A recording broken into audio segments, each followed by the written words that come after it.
SCERT की book है। और यहाँ पर फ्रेंड्स देखिए दिया गया है वर्ष 1987 में, 2004 में, 2007 में और 2008 में कोसी नदी के बाढ़ से बिहार राज्य को अपार जनधन की क्षति हुई थी। ऐसे फ्रेंड्स हम लोग प्रश्न को करेंगे। और फिर उसके बाद जैसे कि फ्रेंड्स ये आपको जो है कि स्क्रीन पे प्रश्न जो है कि दिखाई दे रहा होगा, पटना स्थित गांधी सेतु का निर्माण कब किया गया। देखिए फ्रेंड्स ये पहली प्रैक्टिस सेट है, इसलिए मैं आपको पहले दिखा रहा हूँ कि किस तरह हम लोग डेली प्रैक्टिस सेट करने वाले हैं। देखिए पटना स्थित गांधी सेतु का निर्माण कब किया गया था। तो यहाँ पर देखिए ये आपके जो है कि एससीईआरटी बुक में दिया गया है। और आपको फ्रेंड्स पता होगा एनसीईआरटी हो या एससीईआरटी, ये देखिए ये जो ब्रैकेट में करके देता है क्या आप जानते हैं, ये करके देता है, तो ये बहुत ही महत्वपूर्ण हो जाता है। देखिए पटना स्थित गांधी सेतु भारत का सबसे लंबा 7 किलोमीटर सड़क पुल है, जिसका जो है कि निर्माण कब हुआ था, 1984 में हुआ था। तो फ्रेंड्स वीडियो में लास्ट तक बने रहिएगा। और फ्रेंड्स देखिए सबसे पहले जब ये प्रश्न आ रहा है तो आप जो है कि फ्रेंड्स अपने जो है कि कॉपी पे 1 लिख लीजिएगा और इस प्रश्न को पढ़िएगा, बिहार राज्य की स्थापना कब हुई थी। फिर उसके बाद फ्रेंड्स आपको जो इसमें सही लग रहा होगा वो आप जो है कि 1 नंबर के आगे मान लीजिए ए सही है तो ए लिखिएगा, बी सही है तो बी लिखिएगा, सी सही है तो सी, डी सही है तो डी और ई सही है तो ई। फिर उसके बाद जब मैं इसका आंसर बताऊंगा तो अगर आपका गलत होगा तो फ्रेंड्स आप ईमानदारी से गलत करिएगा, और फ्रेंड्स अगर आपका सही होगा तो ईमानदारी से आप सही करिएगा, ठीक है। और लास्ट में हमें कमेंट करके ज़रूर बताइएगा कि फ्रेंड्स आपके जो है कि टोटल 15 में से कितने प्रश्न सही हो रहे हैं, ठीक है। यहाँ पर फ्रेंड्स देखिएगा बिहार राज्य की स्थापना कब हुई थी। तो फ्रेंड्स देखिए बिहार राज्य के अगर फ्रेंड्स आपको अगर प्रश्न पता है, आंसर आपको पता है, तो आप फ्रेंड्स कमेंट करके भी हमें बताइएगा कि पहले का बी सही है, दूसरे का सी सही है, तीसरे का ई सही है। तो ऐसे आप जो है कि कमेंट करके भी हमें बताइएगा। और किस तरह की प्रैक्टिस सेट आपको चाहिए वो भी इस वीडियो को देखने के बाद आप हमें कमेंट करके ज़रूर बताइएगा। देखिए फ्रेंड्स बिहार राज्य की स्थापना कब की गई थी, यानी कि फ्रेंड्स इसका जो है कि 2 प्रश्न बनता है, बिहार दिवस कब मनाया जाता है और या तो बिहार राज्य की स्थापना कब की गई थी। दोनों प्रश्न एक ही है। तो फ्रेंड्स यहाँ पर देखिएगा बिहार राज्य की स्थापना फ्रेंड्स हुई थी 22 मार्च 1912 में। 22 मार्च 1912 को जो है कि बिहार राज्य की स्थापना हुई थी। और फ्रेंड्स इसी जो है कि तिथि को जो है कि 22 मार्च को बिहार दिवस भी आपका मनाया जाता है। और ये प्रश्न आपका 6 to 8 में पूछा गया प्रश्न है। तो फ्रेंड्स ऑप्शन नंबर बिल्कुल फ्रेंड्स बी बिल्कुल राइट आंसर हो जाएगा। यहाँ पर देखिए आपके जो है कि एससीईआरटी बुक में भी दिया गया है। यहाँ पर देखिएगा ध्यान से, क्या आप जानते हैं, देखिए 22 मार्च 1912 को बिहार राज्य की स्थापना हुई थी। इसी दिन को बिहार दिवस के रूप में प्रतिवर्ष मनाया जाता है। तो फ्रेंड्स देखिए ये कितना महत्वपूर्ण प्रश्न है, और ऐसे ही हम लोग डेली प्रैक्टिस सेट करने वाले हैं, ठीक है। और यहाँ पर फ्रेंड्स देखिएगा मधुबनी पेंटिंग जुड़ी है।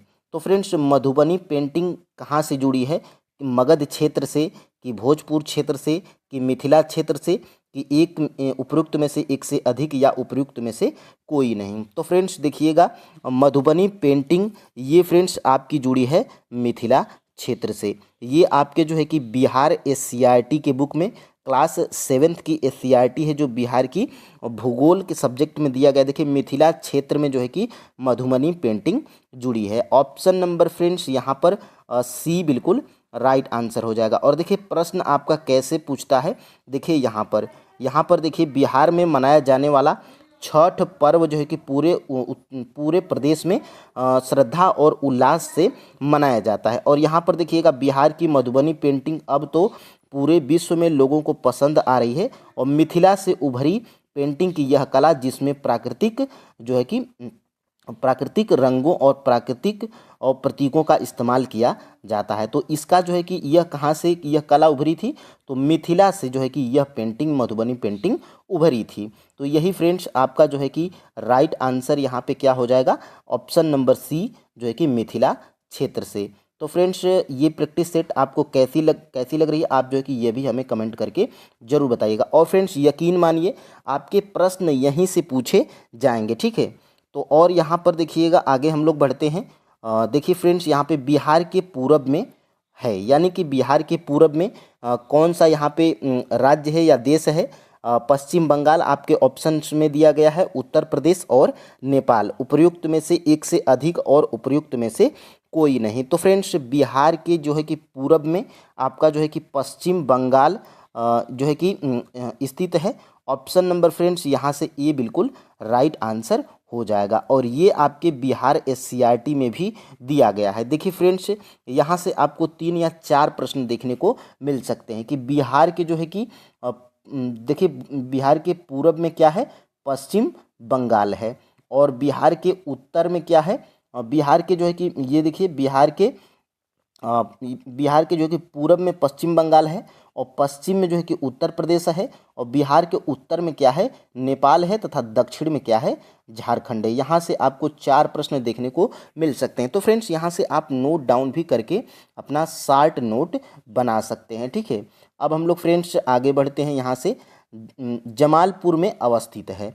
तो जमालपुर में फ्रेंड्स क्या अवस्थित है? क्या सिगरेट का कारखाना स्थित है, या बारूद कारखाना, या रेलवे कार्यशाला, या उपयुक्त में से एक से अधिक है, या उपयुक्त में से कोई नहीं? तो फ्रेंड्स देखिएगा जमालपुर में रेलवे कार्यशाला स्थित है। ऑप्शन नंबर फ्रेंड्स यहाँ से सी बिल्कुल राइट आंसर हो जाएगा, ठीक है। और देखिए ये आपके जो है कि 7th के एससीईआरटी में भी दिया गया है। देखिए यहाँ से एक प्रश्न में बनाया था, और यहाँ से देखिए जमालपुर में क्या स्थित है? रेलवे की कार्यशाला स्थित है। तो फ्रेंड्स ये आपके बिहार के एससीईआरटी बुक में ज्योग्राफी में दिया गया है, और यहीं से फ्रेंड्स प्रश्न बीपीएससी बनाता भी है, ठीक है। और यहाँ से फ्रेंड्स आपका जो है कि जमालपुर में रेलवे की कार्यशाला स्थित है। अब देखिए फ्रेंड्स यहाँ से निम्न में से कौन से जलवायु को प्रभावित करने वाले कारक हैं जिनमें मुख्य कारक शामिल हैं, यानी कि निम्नलिखित में से वो कौन से कारक हैं जो जलवायु को प्रभावित करने वाले कारक हैं जिनमें मुख्य कारक शामिल हैं। तो फ्रेंड्स देखिएगा जलवायु को प्रभावित करने वाले कारक इसमें तापमान भी है, समुद्र तल से ऊंचाई भी है, और पवन की दिशा भी है। तो फ्रेंड्स यहाँ से 5 का जो है कि ऑप्शन नंबर कौन सा सही हो जाएगा? ऑप्शन नंबर डी 1 से अधिक है। यहाँ पर देखिएगा ये आपके बिहार एससीईआरटी बुक में दिया गया है। देखिए इसका मुख्य कारण जलवायु को और जो है कि प्रभावित करने वाले विभिन्न कारक हैं, जिनमें मुख्य कारक कौन कौन से शामिल हैं? देखिए अक्षांशीय स्थिति, समुद्र जो है कि तट से दूरी, पर्वतों की दिशा व अवरोध, और समुद्री धाराओं की दिशा, पवन की दिशा, समुद्र तल से ऊंचाई और तापमान। ये जो है कि आपके जलवायु के प्रभावित करने वाले 7 कारक हैं जो कि आपके एग्जाम में प्रश्न बन सकता है, ठीक है। अब देखिए फ्रेंड्स आगे हम लोग बढ़ते हैं। कैटरीना क्या है? तो फ्रेंड्स देखिए कैटरीना क्या है, ये आप शायद पहली बार सुन रहे हो। तो यहाँ पे देखिए कैटरीना क्या एक स्थानीय पवन है? कैटरीना क्या एक प्रतिचक्रवात है? कैटरीना क्या एक चक्रवात है? या उपयुक्त में से एक से अधिक, या उपयुक्त में से कोई नहीं? तो फ्रेंड्स देखिएगा कैटरीना है एक चक्रवात का नाम है। ऑप्शन नंबर फ्रेंड्स यहाँ से सी बिल्कुल राइट आंसर हो जाएगा। ये देखिए आपके 7th के एससीईआरटी बुक में दिया गया है, और यहाँ पर आप जो है कि देख पा रहे होंगे फ्रेंड्स यहाँ से ये चक्रवात है। और चक्रवात में देखिए देश में विभिन्न नामों से जो है कि जाना जाता है, काल बैसाखी, लैला, हरिकेन और कैटरीना। देखिए कैटरीना फ्रेंड्स एक चक्रवात का नाम है, ठीक है, और रीटा टाइफून इत्यादि। और देखिए भारत में 2010 में काल बैसाखी एवं लैला नाम के 2 चक्रवात आए थे। तो ये भी प्रश्न बन सकता है कि जो है कि काल बैसाखी एवं लैला नामक 2 चक्रवात भारत में कब आए थे? तो 2010 में आए थे। ये आपको जो है कि पता होना चाहिए। और देखिए फ्रेंड्स यहाँ से ये प्रति चक्रवात हैं, आप जो है कंफ्यूज नहीं होंगे, ठीक है। अब देखिए फ्रेंड्स आगे हम लोग बढ़ते हैं। विली विली कहाँ की मुख्य स्थानिक पवन है? यानी कि ये भी फ्रेंड्स देखिए इतने जो है कि शायद ये आप पहली बार सुन रहे हो। तो फ्रेंड्स ये आपके बिहार एससीईआरटी बुक में क्लास 7th में दिया गया है। तो आपको इसको सीरियस लेने की ज़रूरत है, और जो है कि इन्हीं चीज़ों को जो है कि पढ़ने की ज़रूरत है। देखिए फ्रेंड्स विली विली कहाँ की मुख्य स्थानिक पवन है? क्या दक्षिण कनाडा की, पूर्वी ऑस्ट्रेलिया की, बंगाल की खाड़ी की, उपयुक्त में से एक से अधिक, और उपयुक्त में से कोई नहीं? तो फ्रेंड्स ये जो विली विली ये जो स्थानिक पवन है, ये फ्रेंड्स आपकी जो है कि पूर्वी ऑस्ट्रेलिया की स्थानिक पवन है। तो फ्रेंड्स ऑप्शन नंबर यहाँ से बी बिल्कुल राइट आंसर हो जाएगा। यहाँ से ध्यान से देखिएगा फ्रेंड्स, ये आपके बिहार एससीईआरटी क्लास 7th में, देखिए 7th में अगर इतनी बड़ी बात अगर दी गई है तो इसको फ्रेंड्स आपको जो है कि ध्यान रखने और पढ़ने की ज़रूरत है। देखिए विश्व की मुख्य स्थानिक पवनें, देखिए लूह जो ये स्थानिक पवन है, ये विशाल मैदान भारत की स्थानिक पवन है। और फ्रेंड्स ये देखिए ये चिनूक है जो दक्षिण कनाडा में, और विली विली देखिएगा पूर्वी ऑस्ट्रेलिया में। यही से जो है कि मैं प्रश्न को बनाया था। ये विली विली जो है कि ये आपकी पूर्वी ऑस्ट्रेलिया में, और ये जो टार्नेडो एवं ये क्या है डरिकेन है, तो ये अटलांटिक महासागरीय क्षेत्र की स्थानिक पवन है। और ये जो टाइफून है ये पूर्वी प्रशांत महासागरीय क्षेत्र की ये स्थानिक पवन है। और ये जो फ्रेंड्स ये काल बैसाखी है, ये बंगाल की खाड़ी जो कि भारत की स्थानिक पवनें हैं। ठीक है, तो ये जो है कि आप याद रखिएगा। और यहाँ से देखिए स्थानिक पवनें देखिए यहाँ हमारे यहाँ बिहार उत्तर भारत के मैदानी भाग में मई जून में चलने वाली गर्म हवा लू के नाम से जानी जाती है। तो फ्रेंड्स ये स्थानिक पवन है जो कि बिहार में भी बही जाती है। ठीक है, तो यहाँ से प्रश्न आपके एग्जाम में बन सकता है। और ये देखिए ये आपके TRE 3.0 री एग्जाम PRT में प्रश्न पूछा गया था। साइलेंट वैली स्थित है, तो उसमें आपका जो है कि केरल राज्य से संबंधित दिया गया था। तो ये जो साइलेंट वैली है ये जो कि केरल में स्थित है। लेकिन यहाँ से अगर प्रश्न को घुमाएगा तो ये देखिए साइलेंट वैली स्थित प्रश्न वही है, और ये जो है कि ऑप्शंस में हेरफेर किया। देखिए साइलेंट वैली कहाँ पर स्थित है, तो पश्चिमी घाट में, पूर्वी घाट में, या कावेरी घाट में, या उपयुक्त में से एक से अधिक, या उपयुक्त में से कोई नहीं। तो फ्रेंड्स ये जो साइलेंट वैली है ये आपका पश्चिमी घाट में स्थित है। ऑप्शन नंबर फ्रेंड्स यहाँ से ए बिल्कुल राइट आंसर है। ये साइलेंट वैली आपकी पश्चिमी घाट में स्थित है। और यहाँ से देखिए ये आपके 7th के, देखिए आज मैंने जितने भी प्रश्न बनाए हैं ये सिर्फ आपको 7th और 9th से और 8th मिलेंगे, यानी कि 7th 8 और 9। ठीक है, और यहाँ से देखिएगा साइलेंट वैली, देखिएगा ध्यान से फ्रेंड्स, यहाँ से साइलेंट वैली पश्चिमी घाट में अवस्थित है। यह स्थान जैव विविधता के लिए जाना जाता है। यूएनओ ने इसकी विशिष्टता को विश्व स्तरीय बताया है। तो यहाँ पे ध्यान से देखिएगा ये आपके जो है कि प्रश्न बन सकता है। और केरल को गॉड्स ऑफ अवन कंट्री भी कहा जाता है, तो ये भी एक प्रश्न आपके एग्जाम में बन सकता है। तो फ्रेंड्स जो है कि साइलेंट वैली कहाँ है, तो पश्चिमी घाट में स्थित है, और केरल में नहीं उपजाया जाता है। तो ये फ्रेंड्स आपके जो है कि बिहार SCERT में दिया गया है। और केरल में क्या नहीं उपजाया जाता है, तो क्या कहवा नहीं उपजाया जाता है केरल में, काजू नहीं उपजाया जाता है, कि जूट, की इलायची, या उपयुक्त में से कोई नहीं। तो फ्रेंड्स यहाँ पे केरल में जो है कि जूट नहीं उपजाया जाता है। ऑप्शन नंबर फ्रेंड्स यहाँ से सी बिल्कुल राइट आंसर है। और इसी प्रश्न को घुमा सकता है कि केरल में जो है कि क्या उपजाया जाता है, तो 4 जो है कि ऑप्शंस दे देगा, 5 ऑप्शंस दे देगा, और इसमें से जो है कि आप कंफ्यूज हो जाएंगे। ठीक है, तो यहाँ से आप जो है कि नोट कर लीजिए। यहाँ से जो है कि देखिए केरल मुख्यतः कृषि प्रधान देश है। ठीक है, और यहाँ की लगभग आधी जनसंख्या कृषि कार्य से जुड़ी है। यहाँ मुख्य रूप से चावल, नारियल, काली मिर्च, कहवा, काजू, इलायची, रबड़, चाय, सुपारी व गरम मसाले आदि उपजाए जाते हैं। तो इसमें जूट नहीं उपजाया जाता है, और यही जो है कि प्रश्न हमारा पूछा गया था। अब फ्रेंड्स हम लोग आगे बढ़ते हैं, और यहाँ से 10 नंबर के प्रश्न को हम लोग देखते हैं। देखिए भारत में एक्सप्रेसवे नामक सड़क की शुरुआत कब की गई थी, ये जो है कि आपके फ्रेंड्स दिया गया है क्लास जो है कि 8th की SCERT जियोग्राफी में।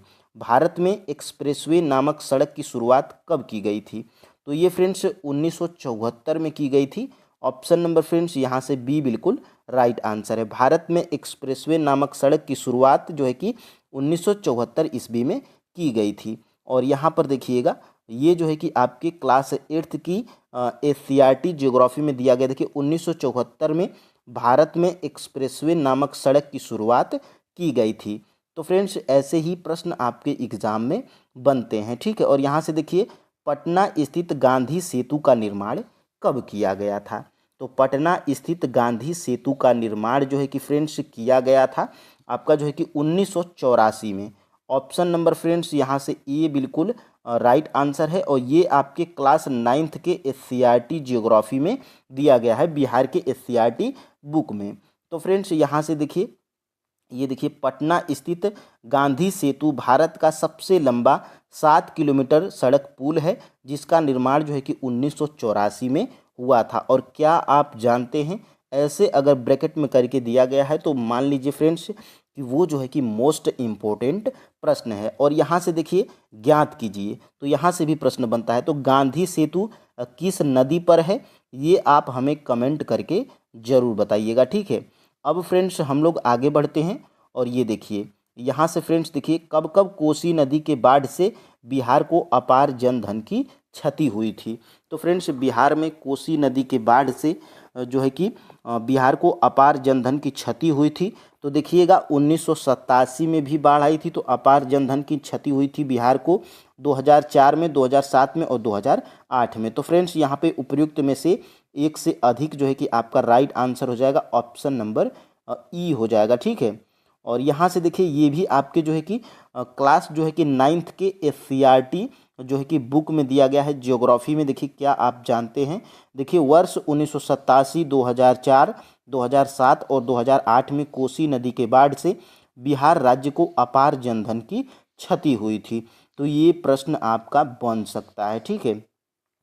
अब देखिए फ्रेंड्स आगे हम लोग बढ़ते हैं। ये प्रश्न आपने जो है कि देख लिया। और देखिए विश्व की सबसे बड़ी अफवाह बेसिन किस नदी की है, तो ये भी आपके बिहार SCRT में क्लास 9th की में दिया गया है। विश्व की सबसे बड़ी अफवाह बेसिन किस नदी की है, तो फ्रेंड्स ये जो है कि अमेजन नदी की जो है कि विश्व की सबसे बड़ी अफवाह बेसिन है अमेजन नदी की। ऑप्शन नंबर फ्रेंड्स यहाँ से ए बिल्कुल राइट आंसर हो जाएगा। और ये देखिए फ्रेंड्स यहाँ से देखिए दिया गया है विश्व की सबसे बड़ी अफवाह बेसिन जो है कि अमेजन नदी की है, ठीक है। क्या आप जानते हैं करके दिया गया है, तो ये भी प्रश्न जो है कि आपका इम्पोर्टेंट हो जाता है। तो यहाँ से आप जो है कि फ्रेंड्स इन सभी जितने मैं प्रैक्टिस सेट करवाऊंगा इसी तरह के आप जो है कि 60 नोट भी बना सकते हैं। और देखिएगा इस 60 नोट से आपको ज़्यादातर प्रश्न देखने को मिलेंगे। विश्व की सबसे बड़ी अफवाह बेसिन अमेजन नदी की है। और यहाँ से देखिए ज्ञात कीजिए करके दिया गया है भारत में किस नदी का अफवाह बेसिन सबसे बड़ा है। तो भारत में जो है कि फ्रेंड्स ये गंगा नदी का अफवाह बेसिन सबसे बड़ा है। कहाँ पर, भारत में। और विश्व की बात करेंगे तो अमेजन नदी का, ठीक है। यहाँ से 2 प्रश्न। और देखिए फ्रेंड्स आगे हम लोग बढ़ते हैं। बांग्लादेश में गंगा नदी को किस नाम से जाना जाता है, तो फ्रेंड्स बांग्लादेश में जो है कि गंगा नदी को जो है कि सांगपो के नाम से जाना जाता, नहीं फ्रेंड्स यहाँ पे यहाँ पे मेघना के नाम से जाना जाता है। ऑप्शन नंबर फ्रेंड्स यहाँ से बी बिल्कुल राइट आंसर हो जाएगा। बांग्लादेश में गंगा नदी को मेघना के नाम से जाना जाता है। अब देखिए ये प्रश्न कहाँ पर दिया गया है, तो आपके जो है कि फ्रेंड्स क्लास 9th के बिहार SCRT ज्योग्राफी में ही दिया गया है। और यहाँ पे देखिए मुख्य धारा के रूप में बांग्लादेश में प्रविष्ट होती है, जहाँ ब्रह्मपुत्र नदी इनमें से आकर मिल जाती है। इस संगम को क्या कहते हैं, मेघना कहते हैं। और यहीं से जो है कि ये आपका प्रश्न आपका बना था, ठीक है। ये देखिए गंगा नदी है और इसको जो है कि बांग्लादेश में जो है कि मेघना के नाम से जाना जाता है, ठीक है। अब देखिए फ्रेंड्स बिहार का शोक किस नदी को कहा जाता है, तो बिहार का जो है कि शोक जो है कि कोसी नदी को कहा जाता है। ऑप्शन नंबर फ्रेंड्स बी बिल्कुल राइट आंसर हो जाएगा। और ये भी आपके क्लास 9th के SCRT ज्योग्राफी में दिया गया है बिहार SCRT के बुक में। बिहार राज्य को कोसी नदी में बाढ़ आने से अपार क्षति होती है, इसी कारण इस नदी को बिहार का शोक कहा जाता है। और कब कब आया था, तो 1987 में। और यहाँ पे 1987 में। और देखिएगा एक बार और देख लीजिए कोसी नदी में बाढ़ जो है कि कब कब बिहार में आई थी और अपार जो है कि जनधन की क्षति हुई थी। तो यहाँ पर मैंने अभी ऊपर जो है कि प्रश्न आपको करवाया था, यहाँ पे ध्यान से देखिएगा। ये देखिए 1987 में, 2004 में, 2007 में और 2008 में। देखिए ये जो है कि दिया गया है यहाँ पर। देखिए 1987 में, 2004 में, 2007 में, 2008 में कोसी नदी के बाढ़ से बिहार राज्य को अपार जनधन की क्षति हुई थी। तो फ्रेंड्स आप जो है कि कमेंट करके हमें ज़रूर बताइएगा कि ये क्लास आपको जो है कि कैसी लगी। और इसी तरह की अगर आपको प्रैक्टिस चाहिए तो फ्रेंड्स चैनल पे नए हैं तो चैनल को सब्सक्राइब अवश्य कर लीजिएगा। तो फ्रेंड्स जय हिंद, आज के लिए इतना ही। फ्रेंड्स इसमें आपको जो है कि टॉप 15 प्रश्न मिलेंगे। मैं इसमें फ्रेंड्स और भी प्रश्नों को बढ़ाऊंगा, थोड़ा अभी मेरे पास जो है कि टाइम नहीं है।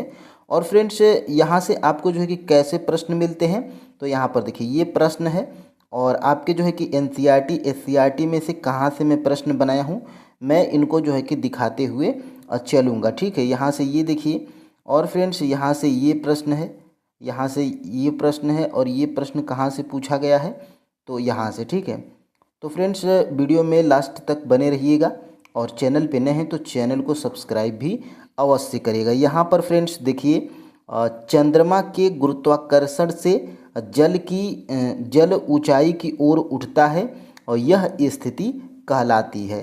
तो फ्रेंड्स जब चंद्रमा के गुरुत्वाकर्षण से जल ऊंचाई की ओर उठता है, यह स्थिति क्या कहलाती है? तो फ्रेंड्स यह स्थिति फ्रेंड्स यहाँ पर ज्वार कहलाती है। ऑप्शन नंबर यहाँ पर फ्रेंड्स बी बिल्कुल राइट आंसर हो जाएगा। तो फ्रेंड्स यह देखिए कहाँ से प्रश्न जो है कि पूछा गया है, तो आपकी जो है कि बिहार एससीईआरटी की बुक में क्लास जो है कि 7th में ही ये जो है कि प्रश्न यहाँ से देखिए समुद्र की लहरें सर्वाधिक ऊंचाई से जो है कि उठकर तट के बड़े हिस्सों को डुबो देती है। और यहाँ से फ्रेंड्स देखिएगा लेकिन देखिए लहरों का ऐसी ऊंचाई तक उठना और फिर से पीछे हट जाना क्या होता है? ठीक है, तो देखिए यहाँ से ऐसा सूर्य एवं चंद्रमा के गुरुत्वाकर्षण बल के कारण होता है और जब चंद्रमा समुद्र के निकट आ जाता है तो चंद्रमा के गुरुत्वाकर्षण से उसका जल जो है कि ऊंचाई की ओर चढ़ता है और यही जो है कि क्या कहलाता है? तो ज्वार कहलाता है। यहीं से जो है कि मैं प्रश्न आपका बनाया था। और उठता है तो उसे जो है कि भाटा कहते हैं। ठीक है, तो जब जो है कि ऊंचाई की ओर चढ़ता है तो उसे ज्वार कहते हैं और जब उतरता है नीचे की ओर तो उसे हम लोग भाटा कहते हैं। तो यहीं से जो है कि प्रश्न आपका बनाया गया था। और फ्रेंड्स देखिए ये मैंने जो है कि कल जो है कि टाइपिंग मिस्टेक हो गया था।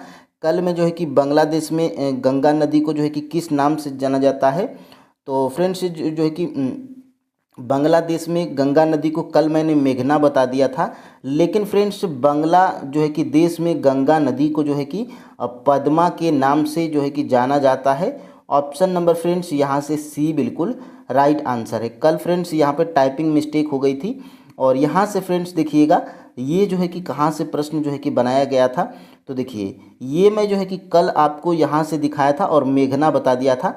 बांग्लादेश में प्रविष्ट होती है जहाँ ब्रह्मपुत्र नदी उसमें आकर मिल जाती है, इस संगम को हम लोग मेघना कहते हैं। ये मैं जो है कि कल बताया था, लेकिन फ्रेंड्स आप जो है कि नोट डाउन करिएगा। कल मेरे से जो है कि टाइपिंग मिस्टेक में गलती हो गई। देखिए बांग्लादेश में प्रवेश करती है जहाँ इसे पद्मा के नाम से जाना जाता है। तो फ्रेंड्स बांग्लादेश में गंगा नदी को पद्मा के नाम से जाना जाता है।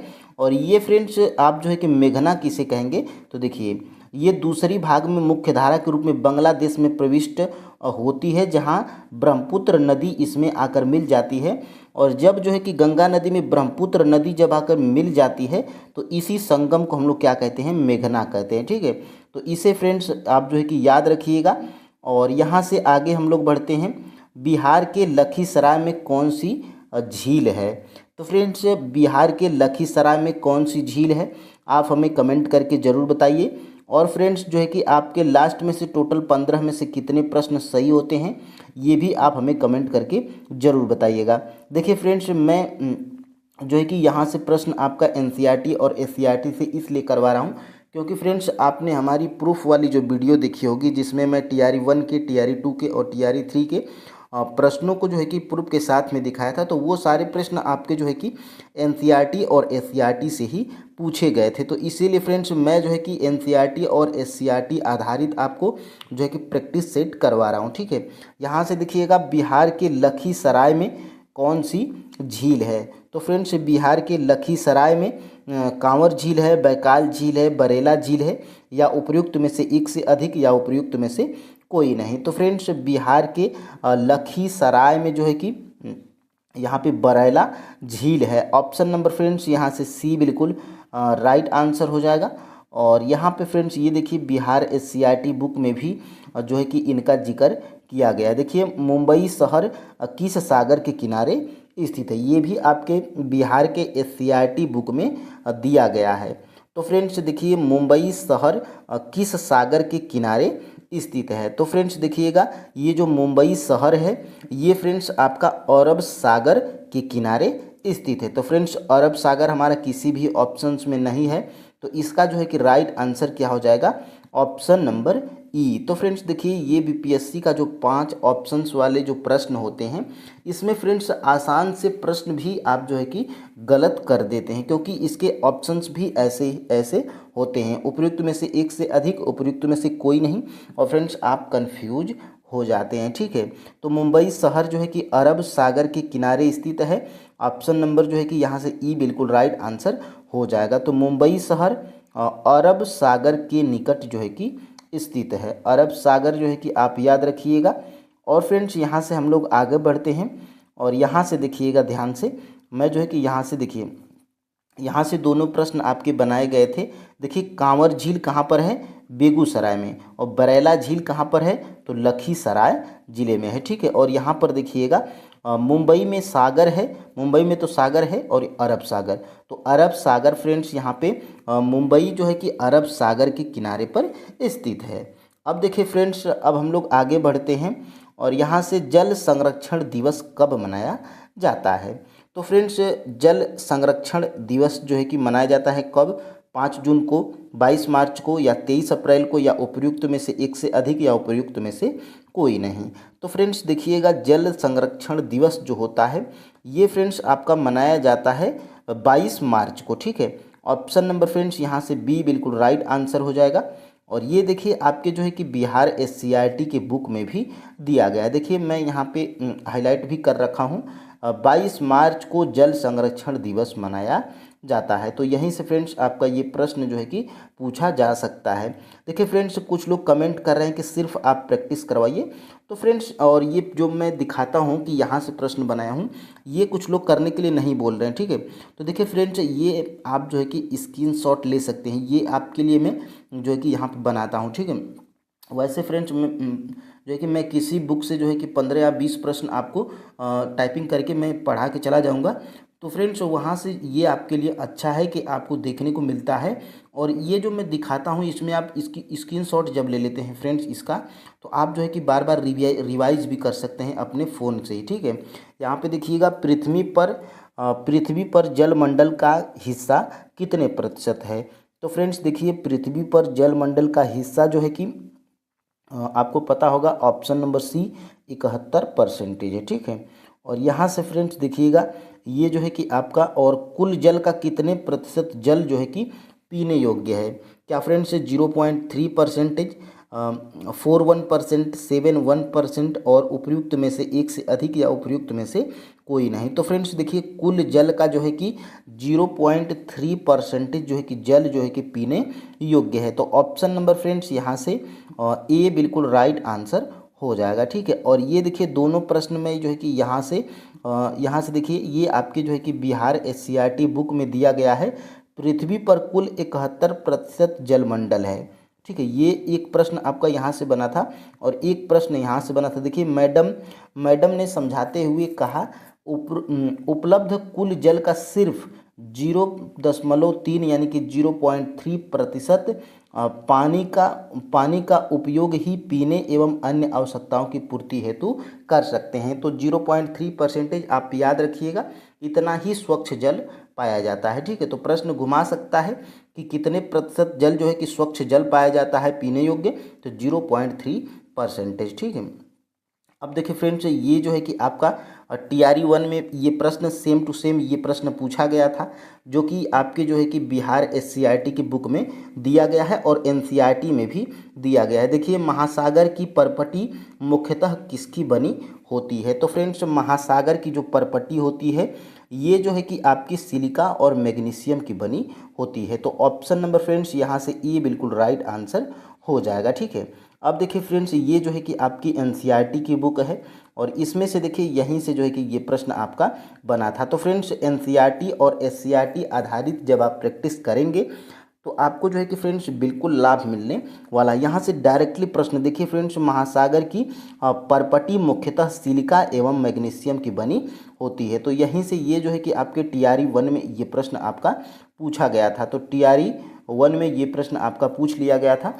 TRA 1 का क्वेश्चन पेपर डाउनलोड करके आप देख लीजिएगा, ठीक है।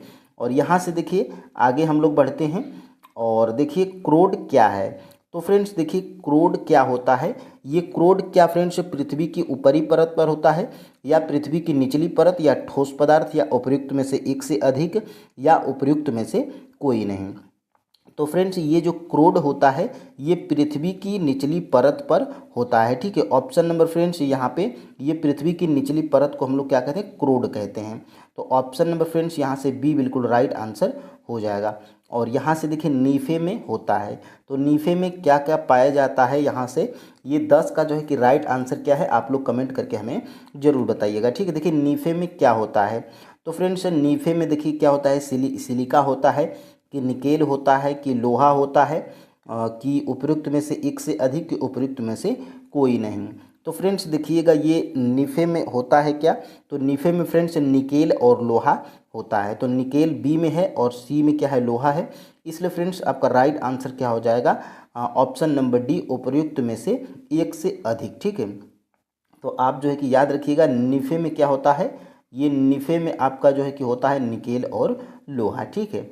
अब हम लोग फ्रेंड्स आगे बढ़ते हैं और यहाँ से ये देखिए आपका जो है कि बिहार SCRT का बुक है और देखिए सबसे निचली परत में क्या होता है, निकेल और लोहा होता है जैसे तत्व पाए जाते हैं। और ये देखिए निफे में देखिए क्या है, इस परत को हम लोग क्या कहते हैं, क्रोड कहते हैं, ठीक है। तो ये यहीं से ये प्रश्न जो है कि आपका बनाया गया था। और देखिए बेसाल्ट किस प्रकार का चट्टान है, ये देखिए प्रश्न आपके एग्जाम में बन सकता है, बेसाल्ट किस प्रकार का चट्टान है।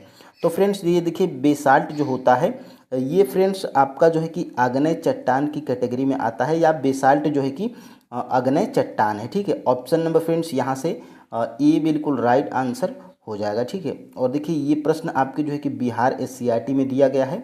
और देखिए निम्नलिखित में से कौन सा रूपांतरित चट्टान है, तो इसमें से फ्रेंड्स देखिएगा निम्नलिखित में से कौन सा रूपांतरित चट्टान है, क्या फ्रेंड्स चूना पत्थर, क्या संगमरमर, क्या ग्रेनाइट, या तो उपर्युक्त में से एक से अधिक या उपर्युक्त में से कोई नहीं। तो फ्रेंड्स देखिएगा रूपांतरित चट्टान के जो है कि उदाहरण होते हैं चूना पत्थर भी है, संगमरमर भी है और ग्रेनाइट भी है। इसलिए फ्रेंड्स आपका जो है कि राइट आंसर क्या हो जाएगा, ऑप्शन नंबर डी उपर्युक्त में से एक से अधिक, ठीक है। अब देखिए फ्रेंड्स अब हम लोग आगे बढ़ते हैं और यहीं से जो है कि ये प्रश्न आपका जो है कि बनाया गया था। देखिए ये जो है कि आपकी आग्नेय चट्टानें हैं और यहाँ पे देखिए उदाहरण में क्या दिया गया है, तो उदाहरण में देखिए ग्रेनाइट है और थोड़ा सा अगर आप नीचे जाएंगे तो देखिए बेसाल्ट एवं ऑब्सिडियन, ठीक है।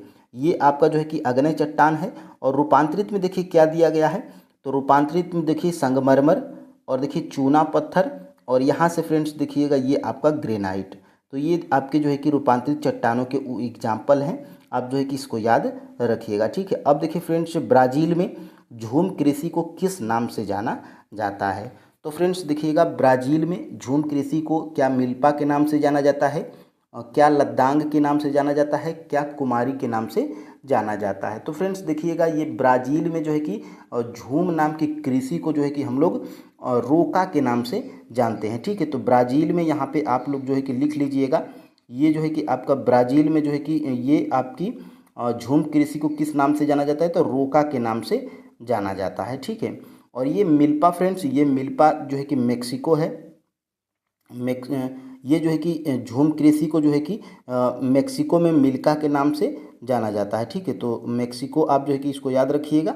और यहाँ से फ्रेंड्स देखिएगा ये लद्दांग, तो लद्दांग जो है कि ये मलेशिया में इसको बोलते हैं, ठीक है। मलेशिया की जो है कि ये झूम कृषि को मलेशिया में लद्दांग के नाम से जाना जाता है।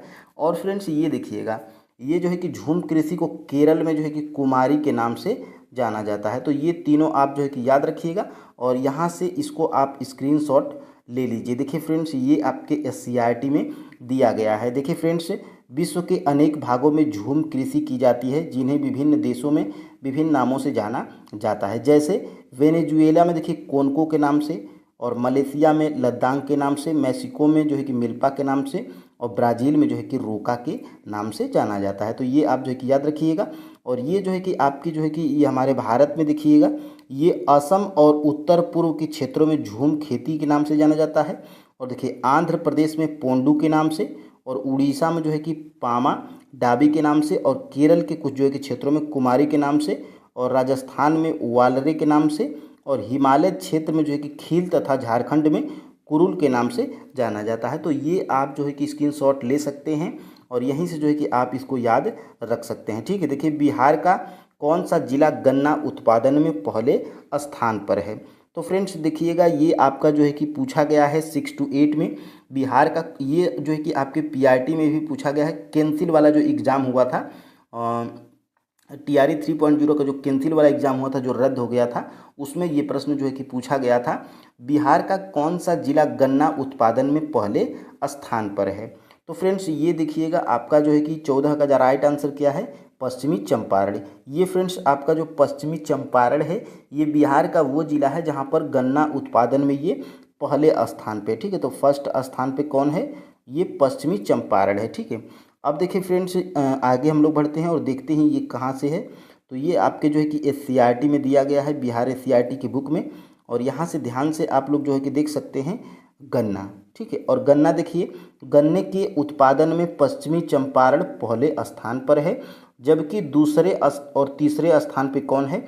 तो दूसरे स्थान पे गोपालगंज, और तीसरे स्थान पे पूर्वी चंपारण, और पहले स्थान पे पश्चिमी चंपारण है। तो यहाँ से 3 प्रश्न आपके एग्जाम में बन सकते हैं, इनको जो है कि आप याद रखिएगा। और देखिए निम्न में से बिहार की सबसे पुरानी और पहली घाटी परियोजना कौन सी है? ये देखिए फ्रेंड्स, आपके जो है कि जहाँ से मैं प्रश्न बनाया हूँ, ये उसी में फ्रेंड्स ये हमें मिला था। ये आपके क्लास 10th की जो SCERT बुक है ज्योग्राफी की, ये उसमें मुझे ये प्रश्न मिला। देखिए निम्न में से बिहार की सबसे पुरानी और पहली नदी घाटी परियोजना कौन सी है? देखिए इस प्रश्न को आप बिल्कुल कंफ्यूज नहीं होंगे। और यहाँ से देखिए, बिहार की सबसे पुरानी और पहली नदी घाटी परियोजना कौन सी है? तो ये प्रश्न आपका जो है कि सबसे पहले मैं नीचे दिखा दूं, और यहाँ से मैं सबसे पहले इस प्रश्न को दिखा देता हूँ। ये आपके जो है कि TRE 3.0 री एग्ज़ाम PRT में ये प्रश्न पूछा गया था।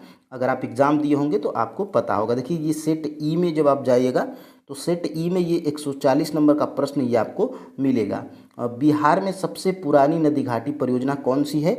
तो इसका जो है कि आयोग जब फाइनल आंसर की जब बताया था, तो ऑप्शन नंबर ए जो है कि बताया था दामोदर नदी घाटी परियोजना बिहार में सबसे पुरानी नदी घाटी परियोजना है। ठीक है, और इसका जो है कि मैं आपको फाइनल आंसर की भी इसीलिए लाया हूँ। यहाँ पर आप लोग जो है कि देख सकते हैं 140 का देखिए ई है, 140 का ए है। ठीक है, 140 का ए, यानी कि बिहार की सबसे पुरानी नदी घाटी परियोजना दामोदर नदी घाटी परियोजना है। ठीक है, लेकिन फ्रेंड्स अगर आप बात करेंगे, देखिए मैं क्लास 10th की बिहार SCERT की बुक जब पढ़ रहा था, जब ये मैं प्रश्न बना रहा था, तो देखिए ये यहाँ पर जो है कि दिया गया है। देखिए सोन नदी घाटी परियोजना, देखिए इसमें साफ साफ लिखा गया है, यह परियोजना बिहार की सबसे पुरानी और पहली नदी घाटी परियोजना है। इसका जो है कि विकास अंग्रेज सरकार ने 1874 में सिंचाई के लिए किया था। तो फ्रेंड्स ये आपके बिहार SCERT की बुक में दिया गया है, लेकिन आयोग जो माना है हम लोग उसी को मानेंगे। ठीक है, तो फ्रेंड्स आप जो है कि इसको सन के हिसाब से भी रख सकते हैं। देखिए आप जो है कि प्रश्न पूछा गया कि बिहार की सबसे पुरानी नदी घाटी परियोजना, और फाइनल आंसर की में जो है कि आयोग हमें दामोदर नदी घाटी परियोजना बताता है। तो यहाँ पे दामोदर नदी घाटी परियोजना का जो है कि कब बना था, तो यहाँ से आप जो है कि याद रखिएगा। देखिए दामोदर ये कब हुआ था? तो ये जो है कि आपका 1948 में। ठीक है, ये 1948 में। लेकिन सबसे पुराने की बात करिएगा तो ये जो है कि आपका 1874 में। ये आपका जो है कि क्या है? ये जो है कि आपका सोन है। ठीक है, तो 1874 आप सन याद रखिएगा, ये सोन का है, और दामोदर का 1948 है। ठीक है, तो यहीं से फ्रेंड्स ये आपका जो है कि प्रश्न बनाया गया था। निम्न में से बिहार की सबसे पुरानी नदी घाटी परियोजना और पहली नदी घाटी परियोजना कौन है? तो दामोदर है। ऑप्शन नंबर फ्रेंड्स यहाँ से ए बिल्कुल राइट आंसर हो जाएगा। ठीक है, और यहीं से ये प्रश्न आपका जो है कि पूछा गया था। और लेकिन फ्रेंड्स यहाँ से ये आपके बिहार SCERT में दिया गया था, जिसको मैं बता दिया। और फ्रेंड्स ये आपके जो है कि TRE 3.0 री एग्जाम PRT में पूछा गया था, और इसमें फाइनल आंसर की में जो है कि दामोदर नदी घाटी परियोजना को ही बताया गया है। तो दामोदर जो है कि आप इसको याद रखिएगा। और यहाँ से सोन का जो है कि ये जो है कि 1874 है। और दामोदर का आप याद रखिएगा, दामोदर का आप लोग याद रखिएगा यहाँ पे 1948। ठीक है, कराए जाते हैं। तो ये प्रश्न है। और फ्रेंड्स ये आपके जो है कि एससीईआरटी बुक से कहाँ पर से बनाया गया है, या वहाँ पे उस पेज को भी जो है कि दिखाया जाता है। और फ्रेंड्स आप जो है कि इसको स्क्रीनशॉट भी ले सकते हैं। यहाँ पर ये प्रश्न है, और फ्रेंड्स यहाँ पर ये प्रश्न है, यहाँ से बनाया गया है। और फ्रेंड्स यहाँ पर देखिए ये प्रश्न है, और यहाँ पे इस प्रश्न को यहाँ से जो है कि बनाया गया है। ठीक है। और फ्रेंड्स और यहाँ पे देखिए जो प्रश्न आपके जो है कि एग्ज़ाम में पूछे गए होते हैं, उन प्रश्नों को भी यहाँ पर जो है कि दिखाया जाता है कि ये प्रश्न जो है कि आपके बिहार एससीईआरटी बुक से आपके 6 to 8 में, 1 to 5 में ये प्रश्न जो है कि आपके पूछे गए हैं। जैसे फ्रेंड्स, जैसे ये प्रश्न आप जो है कि यहाँ पे देख पा रहे होंगे, ये आपके जो है कि TRE 3.0 6 to 8 SST वाले में ये प्रश्न आपका पूछा गया था, जियोग्राफी वाले सेक्शन में। जियोग्राफी यानी कि ये 35 नंबर का जो सवाल है। देखिए, भारत में सन 1904 में प्रथम सीमेंट उद्योग संयंत्र कहाँ स्थापित किया गया था? तो फ्रेंड्स ये जो है कि आपका चेन्नई में स्थापित किया गया था। ऑप्शन नंबर फ्रेंड्स यहाँ से सी बिल्कुल राइट आंसर है। और ये प्रश्न देखिए आपका कहाँ जो है कि कहाँ से पूछा गया है? तो ये प्रश्न जो है कि आपका पूछा गया है, यहाँ पर आप जो है कि देख पा रहे होंगे, यहाँ से देखिए, यहाँ से ये कहाँ से पूछा गया है? तो 2001 में, यहाँ पर आप जो है कि 1904, यहाँ पे देखिए ये प्रश्न आपका कहाँ से पूछा गया था? ये जो है कि 1904 वाला, ये देखिए, भारत में सन 1904 में प्रथम सीमेंट उद्योग संयंत्र कहाँ स्थापित हुआ था? चेन्नई में।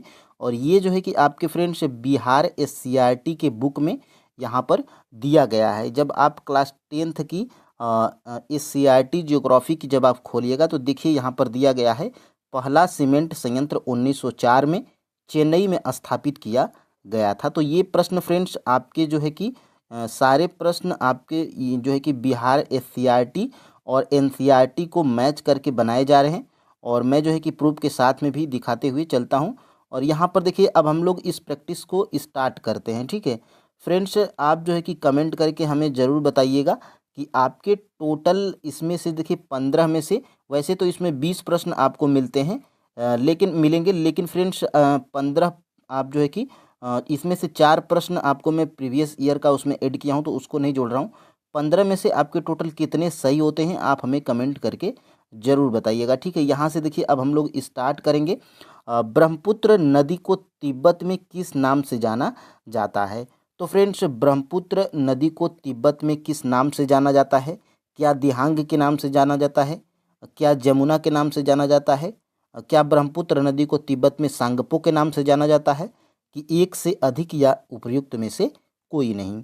तो फ्रेंड्स देखिए, ब्रह्मपुत्र नदी को तिब्बत में जो है कि सांगपो के नाम से जाना जाता है।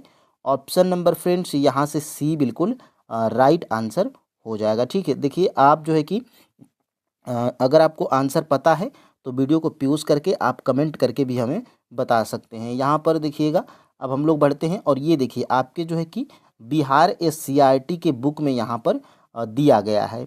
देखिए फ्रेंड्स यहाँ से जो है कि दिया गया है, और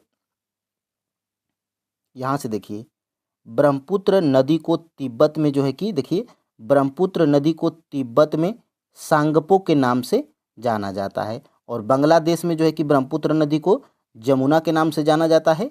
ये जो है कि आपको पता होना चाहिए। ठीक है, और यहाँ से देखिएगा फ्रेंड्स, यहाँ से मैं आपको जो है कि दिखा दूँ।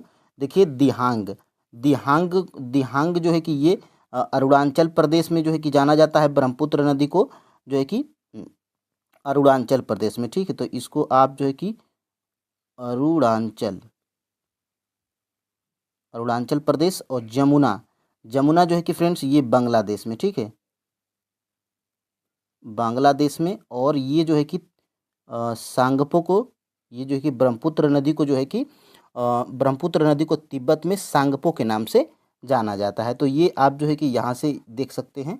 यहाँ पे देखिए, देखिए ब्रह्मपुत्र नदी है, और ये देखिए इस नदी की उत्पत्ति कहाँ से होती है? तिब्बत स्थित मानसरोवर झील से हुई है। और इस ब्रह्मपुत्र नदी की लंबाई कितनी है? तो 2900 किलोमीटर से अधिक है। ठीक है, और देखिए अरुणाचल प्रदेश में गार्ज के माध्यम से प्रवेश करती है। इसे यहाँ स्थानीय भाषा में दिहांग के नाम से जाना जाता है। तो अरुणाचल प्रदेश में ब्रह्मपुत्र नदी को दिहांग के नाम से जाना जाता है और ब्रह्मपुत्र नदी को जो है कि यहाँ पे तिब्बत में सांगपो के नाम से जाना जाता है और बांग्लादेश में ये जो है कि ब्रह्मपुत्र नदी को जमुना के नाम से जाना जाता है। तो ये सारे फैक्ट हैं। और देखिए एससीईआरटी और एनसीईआरटी की खास बात ये है कि ब्रैकेट में ये जो है कि घेर के दे देता है क्या आप जानते हैं, और यहीं से अधिकतर प्रश्न आपके एग्जाम में देखने को मिलते हैं। ठीक है, अब देखिए फ्रेंड्स यहाँ से अब हम लोग आगे बढ़ते हैं। देखिए भारत का दूसरा सबसे बड़ा जलप्रपात कौन सा है? तो फ्रेंड्स जो है कि कुंचिकल जलप्रपात, शिव समुद्रम जलप्रपात कि दूध सागर जलप्रपात की उपर्युक्त में से एक से अधिक या उपर्युक्त में से कोई नहीं। तो देखिएगा भारत का दूसरा सबसे बड़ा जलप्रपात फ्रेंड्स यहाँ पर शिव समुद्रम है। शिव समुद्रम जलप्रपात जो है कि भारत का दूसरा जो है कि सबसे बड़ा जलप्रपात है, दूसरा। ठीक है, ट्विंड आप देख लेंगे, दूसरा है ये भारत का दूसरा सबसे बड़ा जलप्रपात शिव समुद्रम है। और फ्रेंड्स दूसरा और जो है कि सबसे बड़ा यानी कि सबसे बड़ा जलप्रपात भारत का कौन सा है? तो ये है फ्रेंड्स आपका जो है कि कुंचिकल जलप्रपात। तो ये जो है कि फर्स्ट है और ये जो है कि आपका सेकेंड है। ठीक है, और यहाँ से आपका राइट आंसर क्या है? ऑप्शन नंबर बी है। और ये देखिए आपके जो है कि बिहार एससीईआरटी के बुक में भी यहाँ पर दिया गया है। देखिए फ्रेंड्स कावेरी नदी है। ठीक है, और कावेरी नदी की उत्पत्ति पश्चिमी घाट स्थित ब्रह्मगिरी पहाड़ी से हुई है और इसकी लंबाई कितनी है? लगभग 760 किलोमीटर है। और ये यहाँ पर आप जो है कि दिखाई दे रहा होगा आपको, देखिए शिव समुद्रम जलप्रपात भारत का दूसरा सबसे बड़ा जलप्रपात है जो कि कावेरी नदी पर बनाया गया है। तो ये प्रश्न आपके एग्जाम में बन सकता है कि जो है कि कावेरी नदी पर कौन सा जलप्रपात है? तो शिव समुद्रम जलप्रपात है। और यहाँ पर देखिए ज्ञात कीजिए, ये भी यहाँ से भी प्रश्न आपके एग्जाम में बन जाता है, भारत का सबसे बड़ा जलप्रपात कौन है? तो ये आपका जो है कि कुंचिकल जलप्रपात जो कि आपने ऊपर देखा था। ठीक है, अब देखिए फ्रेंड्स अब हम लोग आगे बढ़ते हैं। भारत सरकार ने गंगा कार्य परियोजना कब प्रारंभ किया था? तो भारत सरकार ने गंगा कार्य परियोजना ये जो है कि 1947 की 1885 की 1785 की उपर्युक्त में से एक से अधिक की उपर्युक्त में से कोई नहीं। तो फ्रेंड्स देखिएगा भारत सरकार ने गंगा कार्य परियोजना ये जो है कि 1985 में जो है कि शुरू किया था, 1985 में। तो फ्रेंड्स 1985 आपका किसी भी ऑप्शन में नहीं है, तो यहाँ पर उपर्युक्त में से कोई नहीं आपका राइट आंसर होगा। Option number E will be the correct answer. ठीक है, यहाँ पर 1985 आप याद रखिएगा। और बीपीएससी का खास बात यही है फ्रेंड्स कि इसके जो है जो 5 ऑप्शंस होते हैं, खास तौर से ऑप्शन नंबर डी और ख़ास तौर से ऑप्शन नंबर ई, ये दोनों ऐसे प्रश्न होते हैं जो कि ये यहाँ पे बिल्कुल क्लियर कर देते हैं कि अगर प्रश्न का आंसर आपको एग्जैक्ट पता है तभी जो है कि आप इसका जो है कि आंसर लगा सकते हैं। ठीक है, यहाँ पर फ्रेंड्स अगर आपको भारत सरकार ने गंगा कार्य परियोजना ये 1985 जब तक आपको नहीं याद रहेगा, आप जो है कि किसी भी ऑप्शन को लेकर श्योर नहीं हो पाएंगे। ठीक है, तो इसीलिए इसका राइट आंसर क्या है? ऑप्शन नंबर ई है। यहाँ पर देखिएगा दिया गया है आपके जो है कि राष्ट्रीय नदी संरक्षण योजना। यहाँ पर देखिए यद्यपि भारत सरकार ने गंगा कार्य परियोजना को 1985 में प्रारंभ किया था, किंतु इसे 31 मार्च 2000 को बंद कर दिया गया था। तो यहाँ से प्रश्न आपके एग्जाम में बना था, मैं उस प्रश्न को अभी नीचे दिखाऊंगा। ठीक है, और देखिए कोसी नदी का उद्गम स्थल कौन सा है? यानी कि जो बिहार की जो कोसी नदी है उसका जो है कि उद्गम कहाँ से होता है? ठीक है, तो कोसी नदी का जो है कि उद्गम स्थल आप जो है कि कमेंट करके बताइए कि गंगोत्री है कि मानसरोवर है कि गोसाई थान है या उपयुक्त में से एक से अधिक है कि उपयुक्त में से कोई नहीं है। तो फ्रेंड्स कोसी नदी का जो है कि उद्गम स्थल यहाँ पर गोसाई थान है। ऑप्शन नंबर फ्रेंड्स यहाँ से सी बिल्कुल राइट आंसर हो जाएगा। और यहाँ पर ये आपके जो है कि बिहार एससीईआरटी के बुक में दिया गया है। यहाँ पर देखिएगा गोसाई थान, यहाँ पे देखिए कोसी नदी है और यहाँ पे यह नदी महान हिमालय के गोसाई थान से निकलकर नेपाल होते हुए बिहार के सुपौल जिला में प्रवेश करती है। उद्गम स्थल के समीप कोसी की मुख्य धारा अरुण कहलाती है। ठीक है, तो यहाँ से प्रश्न आपके एग्जाम में बन सकता है। ठीक है, अब देखिए फ्रेंड्स यहाँ पे कोसी नदी की लंबाई भी यहाँ पर दिया गया है। इस नदी की लंबाई कितनी है कोसी नदी की? 230 किलोमीटर है। ठीक है, अब देखिए फ्रेंड्स, अब हम लोग आगे बढ़ते हैं, यहाँ से 5 नंबर के प्रश्न की तरफ बढ़ते हैं। देखिए निम्नलिखित में से सिंधु नदी की सहायक नदी कौन सी है? तो सिंधु नदी की सहायक नदियाँ देखिए कौन सी है? क्या नुब्रा है, कि श्योक है, कि हुंजा है, कि उपर्युक्त में से एक से अधिक है, कि उपर्युक्त में से कोई नहीं है? ठीक है, तो यहाँ पर फ्रेंड्स उपर्युक्त में से एक से अधिक जो है कि आपका राइट आंसर हो जाएगा, क्योंकि फ्रेंड्स ये नुब्रा, श्योक और हंजा ये जो है कि तीनों सिंधु नदी की सहायक नदियाँ हैं। तो यहाँ पर फ्रेंड्स ऑप्शन नंबर डी बिल्कुल राइट आंसर हो जाएगा। ठीक है, देखिए फ्रेंड्स, ये भी प्रश्न आपके जो है कि TRE 3.0 री एग्ज़ाम में ये प्रश्न आपका पूछा गया था। यहाँ पर आप जो है कि देख सकते हैं इस नदी का प्रवाह, देखिए सिंधु नदी, देखिए सिंधु नदी है और इस नदी का प्रवाह लगभग 250 किलोमीटर में फैला हुआ है, जिसमें जास्कर, नुब्रा, श्योक और हंजा जैसे प्रमुख सहायक नदियां हैं। ठीक है, तो ये जो है कि आपके तीनों ऑप्शंस में थे और जास्कर भी है। आप जो है कि इन 4 नदियों को याद रखिएगा, ये सिंधु नदी की सहायक नदियां हैं। और फ्रेंड्स देखिए ये जो है कि आपका प्रश्न, देखिए मैं आपको नीचे वो प्रश्न आपका जो है कि दिखाने का प्रयास करूँगा। यहाँ से वो प्रश्न कहाँ पर पूछा गया है मैं यहाँ से दिखा देता हूँ। यहाँ से थोड़ा सा अगर आप नीचे जाते हैं तो देखिए यहाँ से, हाँ देखिए ये जो है कि सिंधु नदी, यहाँ से आते हैं थोड़ा सा नीचे, हाँ देखिए ये आपका जो है कि TRE 3.0 SST में पूछा गया प्रश्न है। SST में जियोग्राफी वाले सेक्शन में देखिए निम्नलिखित में से कौन सी सिंधु नदी की सहायक नदी कश्मीर क्षेत्र में मिलती हैं? तो ये फ्रेंड्स इसका जो है कि राइट आंसर जो है कि क्या है? जियोग्राफी ये 37 नंबर का प्रश्न का राइट आंसर क्या है? ऑप्शन नंबर डी है, एक से अधिक, क्योंकि ये जो है कि तीनों नदियाँ सिंधु नदी की सहायक नदियाँ हैं। जियोग्राफी का 37 नंबर का अगर आप प्रश्न अगर देखते हैं तो जियोग्राफी का 37 नंबर का, ठीक है, जियोग्राफी 37 आते हैं यहाँ पे, जियोग्राफी 37। तो ये प्रश्न जो है कि आपने देखा था कि ये आपके जो है कि एग्ज़ाम में प्रश्न जो है कि पूछा गया था। ठीक है, अब देखिए फ्रेंड्स, अब हम लोग आगे बढ़ते हैं और यहाँ से 6 नंबर के प्रश्न की तरफ हम लोग बढ़ते हैं। देखिए 6 नंबर का प्रश्न आपका क्या है? 6 नंबर का प्रश्न, देखिए 6 नंबर का प्रश्न, सिंधु जल समझौता कब हुआ था? ये जो है कि सिंधु जल समझौता कब हुआ था, ये आपके जो है कि बिहार SCRT के बुक में दिया गया है। तो सिंधु जल समझौता क्या 1960 में, कि 1947 में, कि 1945 में, कि उपर्युक्त में से एक से अधिक, कि उपर्युक्त में से कोई नहीं? तो फ्रेंड्स देखिए सिंधु जल समझौता ये आपका जो है कि 1960 में हुआ था। ऑप्शन नंबर यहाँ पर फ्रेंड्स ये बिल्कुल राइट आंसर हो जाएगा। और एग्जैक्ट डेट की बात करेंगे तो 19 सितंबर 1960 को जो है कि ये आपका जो है कि सिंधु जल समझौता हुआ था भारत और पाकिस्तान के बीच में। जैसे आपने देखा कि अभी जो ऑपरेशन सिंदूर चला था, उससे पहले जो घटना हुई थी तो उसमें फ्रेंड्स सबसे पहले जो है कि सिंधु जल को भारत के द्वारा रोका गया था। ठीक है, तो यही है इसका जो है कि सिंधु जल समझौता 1960 में भारत और पाकिस्तान के बीच में हुआ था। और ये फ्रेंड्स आप जो है कि देखेंगे जाड़े में तमिलनाडु के तटीय क्षेत्रों में वर्षा का कारण क्या है? तो ये प्रश्न जो है कि आपके TRE 3.0 री एग्ज़ाम PRT में ये प्रश्न पूछा गया। देखिए जाड़े में तमिलनाडु के तटीय क्षेत्रों में वर्षा का कारण क्या है? तो इसका जो है कि राइट आंसर क्या है? उत्तर पूर्वी monsoon. Option number friends B बिल्कुल राइट आंसर है। अभी मैं उस प्रश्न को भी दिखाऊंगा। देखिए यहाँ से जो है कि दिया गया है भारत में, यहाँ से देखिए भारत में शीतकालीन वर्षा के सीमित क्षेत्र हैं।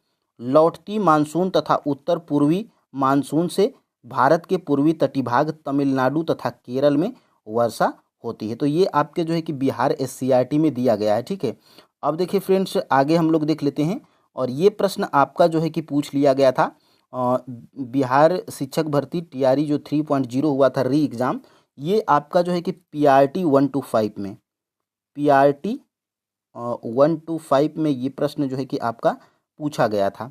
और इसमें फाइनल आंसर की में जो है कि आपका आंसर क्या माना गया था, लौटते हुए दक्षिण पश्चिम मानसून। ठीक है, तो ये भी आपका जो है कि सही है, लौटते हुए दक्षिण पश्चिम मानसून। और फाइनल आंसर की भी अगर मैं दिखाऊं तो 98 का यहाँ पर आप लोग देख पा रहे होंगे, 98 का राइट आंसर क्या है, ऑप्शन नंबर ए दिया गया है। ठीक है, तो ये देखिए आपका जो है कि इसमें लौटते हुए दक्षिण पश्चिम मानसून है। और इसमें जो है कि देखिए क्या दिया गया है, और ध्यान से अगर आप लोग जो है कि देखने का प्रयास करेंगे तो देखिए यहाँ से ये आपका जो है कि दिया गया है, ये देखिए दक्षिण पश्चिम से चलने वाली हवा भारत में प्रवेश कर जो है कि राजस्थान, पंजाब, हरियाणा, उत्तर प्रदेश तथा बिहार में वर्षा करती है। तो पश्चिमी विक्षोभ के कारण होता है। और वर्षा पश्चिम से पूरब की ओर घटती है। और ग्रीष्मकालीन वर्षा जहाँ खरीफ फसलों को लाभ पहुँचाती है, वहीं शीतकालीन वर्षा रबी की फसलों के लिए उपयोगी है। तो ये देखिए दो तरह के प्रश्न आपने जो है कि देखा था। और यहाँ से ये जो है कि इसका राइट आंसर क्या है, उत्तर पूर्वी मानसून। लेकिन फ्रेंड्स यहाँ से जो है कि वो आपके जो है कि TRE 3.0 में आपने फाइनल आंसर की में देखा था कि 98 का राइट आंसर क्या है, ऑप्शन नंबर ए है बिल्कुल राइट आंसर। ठीक है, तो ये आपका जो है कि उत्तर पूर्वी मानसून, ठीक है, ये उत्तर पूर्वी मानसून। और इसमें जो है कि उत्तर पूर्वी मानसून नहीं दिया गया है।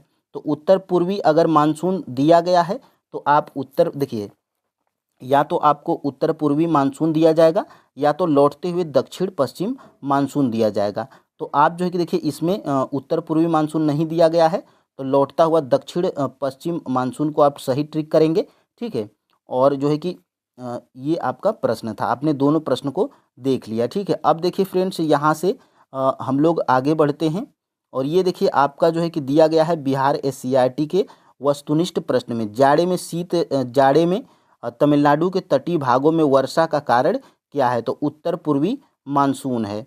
ठीक है, अब देखिए मैं जो है कि यहाँ पे टेक्स्ट बुक में भी यहाँ पे देखिए जाड़े में तमिलनाडु के तटीय भागों में वर्षा का कारण क्या है, तो देखिए दक्षिण पश्चिम मानसून इसमें ऑप्शंस में था, लेकिन इसमें लौटते हुए दक्षिण पश्चिम पश्चिम मानसून नहीं दिया गया था। तो इसमें उत्तर पूर्वी मानसून ही हमारा राइट आंसर हो जाएगा। ठीक है, तो मैंने 2-3 तरीकों से आपको संतुष्ट करने का यहाँ पे प्रयास किया। देखिए वन्य संरक्षण अधिनियम, यहाँ से फ्रेंड्स देखिएगा वन्य संरक्षण अधिनियम कब लागू किया गया, तो वन्य संरक्षण अधिनियम जो है कि लागू किया फ्रेंड्स 1972 में। ऑप्शन नंबर यहाँ से सी बिल्कुल राइट आंसर हो जाएगा। ये भी फ्रेंड्स आपके जो है कि बिहार SCERT की बुक में दिया गया है।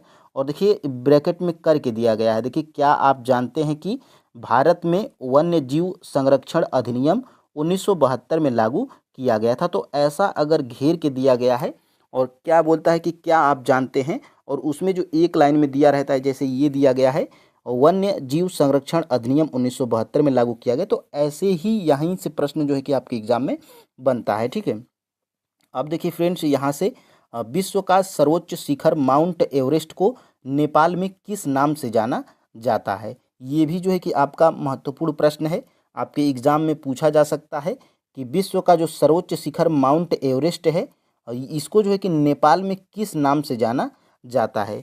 क्या गौरी शंकर के नाम से जाना जाता है, क्या मकाऊ के नाम से जाना जाता है, कि अन्नपूर्णा के नाम से जाना जाता है, कि उपर्युक्त में से एक से अधिक, कि उपर्युक्त में से कोई नहीं।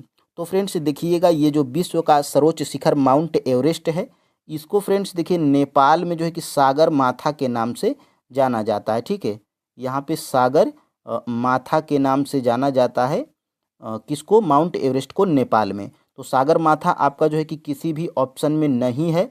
तो फ्रेंड्स आपका राइट आंसर क्या हो जाएगा, उपर्युक्त में से कोई नहीं। यहाँ पे ऑप्शन नंबर ई बिल्कुल राइट आंसर हो जाएगा। ठीक है, और यहाँ से फ्रेंड्स देखिएगा माउंट एवरेस्ट की जो है कि माउंट एवरेस्ट की ऊंचाई कितनी है, तो 8,848, कहीं कहीं पे 50 भी देता है। ठीक है, और यहाँ पे आप जो है कि देख पा रहे होंगे विश्व का, ये आपके बिहार SCERT बुक में दिया गया है, विश्व का सर्वोच्च शिखर माउंट एवरेस्ट जिसकी ऊंचाई 8,848 मीटर है, नेपाल तिब्बत सीमा पर अवस्थित है।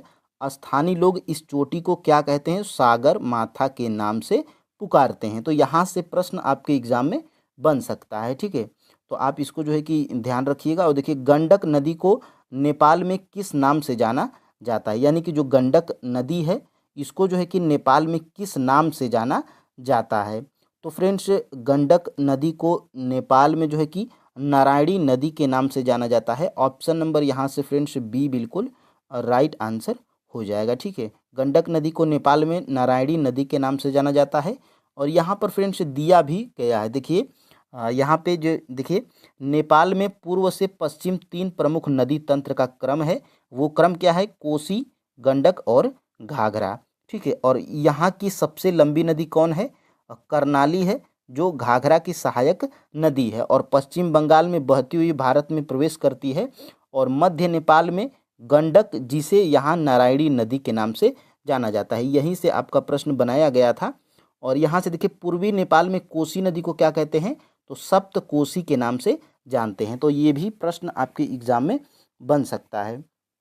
और देखिए आगे हम लोग बढ़ते हैं। देखिए भारत के साथ बांग्लादेश की स्थलीय सीमा कितनी लंबी है? एक इसी तरह का प्रश्न आपके TRE 3.0 री एग्ज़ाम PRT में पूछा गया था।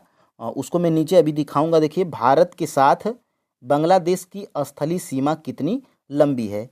क्या 4096 किलोमीटर है, 4018 किलोमीटर, 4017 किलोमीटर, क्या उपर्युक्त में से एक से अधिक, कि उपर्युक्त में से कोई नहीं? तो देखिएगा भारत के साथ बांग्लादेश की स्थलीय सीमा फ्रेंड्स आपका जो है कि 4096 किलोमीटर है। ऑप्शन नंबर फ्रेंड्स ये बिल्कुल राइट आंसर हो जाएगा। और सबसे अधिक जो है कि भारत की सीमा बांग्लादेश के साथ में लगती है। ठीक है, और यही प्रश्न जो है कि आपके एग्ज़ाम में भी पूछा गया था। यहाँ पर आप जो है कि देख पा रहे होंगे ये प्रश्न आपको। देखिए पहले ये आपके बिहार SCRT में बांग्लादेश के बारे में यहाँ पर दिया गया है। और यहाँ पे देख सकते हैं आप लोग, इसकी सीमा पश्चिम, उत्तर और पूर्व की ओर भारत की सीमा से सटी हुई है, जिसकी लंबाई करीब कितना है? 4096 किलोमीटर है। और यहीं से मैं आपका जो है कि प्रश्न को बनाया था। यहाँ पे देखिए जनसंख्या की दृष्टिकोण से बांग्लादेश एशिया का 5वां सबसे बड़ा राष्ट्र है। ठीक है, तो ये भी आप जो है कि याद रखिएगा। और यहाँ से देखिए विश्व का सबसे बड़ा डेल्टा कौन सा है और कहाँ है? तो ये फ्रेंड्स देखिए ब्रैकेट में करके अगर दिया गया है तो विश्व का सबसे बड़ा डेल्टा कहाँ पर है? तो विश्व का सबसे बड़ा डेल्टा कौन है? तो सुंदरवन है। ठीक है, सुंदरवन का जो डेल्टा है ये फ्रेंड्स जो है कि विश्व का सबसे बड़ा डेल्टा है। और ये है कहाँ? तो ये है आपका बांग्लादेश में। ठीक है, ये है आपका बांग्लादेश में है। और ये जो है कि सुंदरवन का निर्माण किनके द्वारा होता है?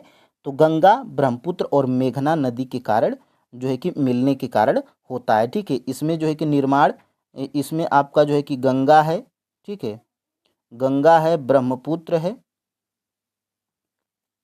ब्रह्मपुत्र है और मेघना है। ठीक है, तो मेघना को भी आप जो है कि याद रखिएगा।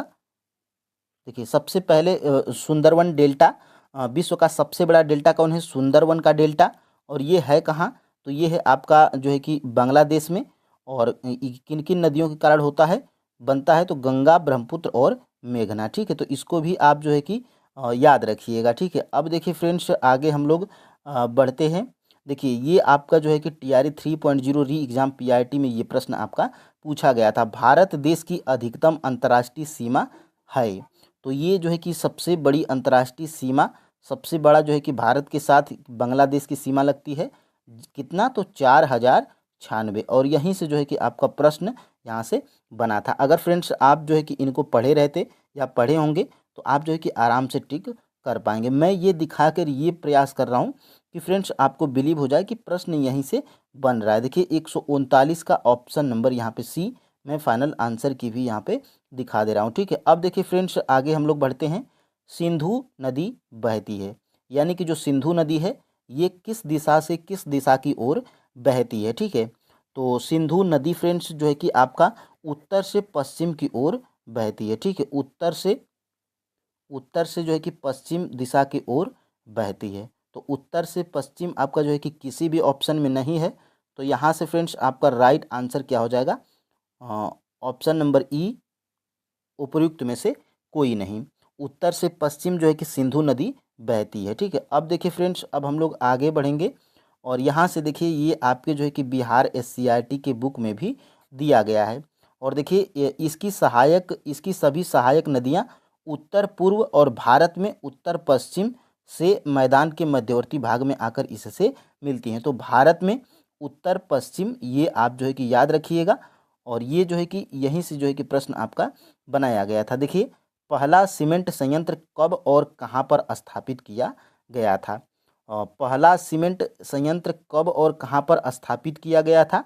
तो ये फ्रेंड्स आपका जो है कि क्या 1904 में चेन्नई में, 1905 में कर्नाटक में, 1907 बंगलौर में, कि उपर्युक्त में से एक से अधिक, कि उपर्युक्त में से कोई नहीं? तो ये पहला सीमेंट संयंत्र 1904 में और जो है कि चेन्नई में स्थापित किया गया था। तो फ्रेंड्स ऑप्शन नंबर यहाँ से ए बिल्कुल राइट आंसर हो जाएगा। और ये आपके जो है कि बिहार SCRT के बुक में क्लास 10th की जियोग्राफी में दिया गया है। देखिए यहाँ पे पहला सीमेंट संयंत्र 1904 में और चेन्नई में स्थापित किया गया था। और ये प्रश्न जो है कि आपका किस में पूछ लिया गया था?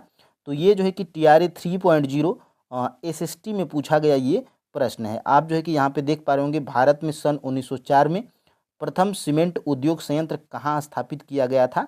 तो ये आपका राइट आंसर क्या है? ऑप्शन नंबर सी है, चेन्नई में। तो यहीं से आपके जो है कि प्रश्न बनाए जाते हैं। और ये देखिए निम्नलिखित में से कौन सी सिंधु नदी की सहायक नदी कश्मीर में मिलती है? तो श्योक, हुंजा, नुब्रा, ये उपयुक्त में से एक से अधिक आपका राइट आंसर है। और ये भी प्रश्न मैंने आपको बताया था कि क्लास 10th की बिहार SCRT की बुक में दिया गया है। और ये भी प्रश्न आपका पूछा गया है। और ये भी जो है कि मैंने ऊपर बताया था कि बिहार SCRT की ये भी मैं प्रश्न कराया था। और ये आपके TRA 3.0 SST में ये प्रश्न आपका पूछा गया है। ठीक है, देखिए गंगा एक्शन प्लान का प्रथम चरण किस वर्ष प्रारंभ किया गया था? तो ये जो है कि आपका राइट आंसर क्या है? 1985। ठीक है, 1985 में जो है कि गंगा एक्शन प्लान का जो है कि प्रथम चरण जो है कि प्रारंभ किया गया था। ऑप्शन नंबर यहाँ से सी बिल्कुल राइट आंसर हो जाएगा। और ये देखिए 14 नंबर का प्रश्न हमारा क्या है? निम्नलिखित में से कौन सी परियोजना उत्तर प्रदेश और बिहार की एक संयुक्त परियोजना है? तो ये देखिए आपका जो है कि प्रश्न ये पूछा जा सकता है, क्योंकि ये भी आपके जो है कि बिहार SCRT की बुक में दिया गया है। क्लास 10th की बिहार SCRT जो ज्योग्राफी की है उसमें दिया गया है। तो ये कौन सी परियोजना है? वो कौन सी परियोजना है जो उत्तर प्रदेश और बिहार की एक संयुक्त परियोजना है? क्या सोन नदी परियोजना उत्तर प्रदेश बिहार की संयुक्त परियोजना है, कि गंडक नदी परियोजना, की दुर्गावती जलाशय परियोजना, कि उपयुक्त में से एक से अधिक? तो ये फ्रेंड्स ये जो है कि 14 का राइट आंसर क्या हो जाएगा? ये गंडक नदी जो परियोजना है ये फ्रेंड्स आपकी बिहार और उत्तर प्रदेश की संयुक्त परियोजना है। ऑप्शन नंबर फ्रेंड्स यहाँ से बी बिल्कुल राइट आंसर हो जाएगा। तो इसको आप याद रखिएगा। और ये आपके जो है कि बिहार SCRT के बुक में भी दिया गया है। यहाँ पर आपको जो है कि दिखाई दे रहा होगा गंडक नदी परियोजना। और पहली ही लाइन यही है कि उत्तर प्रदेश और बिहार की एक संयुक्त परियोजना है, जो कि भारत और नेपाल के सहयोग से वाल्मीकि नगर के पास शुरू किया गया। इस परियोजना द्वारा बिजली सिंचाई तथा जल की आपूर्ति नेपाल को भी की जाती है। इस परियोजना के निर्माण के लिए कौन है? तो भसालोटन नामक स्थान पर इसका जो है कि परियोजना का जिक्र किया गया है। ठीक है, तो ये आप जो है कि याद रखिए कि जो गंडक नदी परियोजना है ये उत्तर प्रदेश और बिहार की एक संयुक्त परियोजना है। ठीक है, दोनों के मेल जोल से चलती है ये परियोजना। और देखिए 2001 में बिहार की कुल जनसंख्या कितनी थी? आप आश्चर्य हो जाएंगे कि इस तरह के भी प्रश्न आपके एग्जाम में पूछे जाएंगे।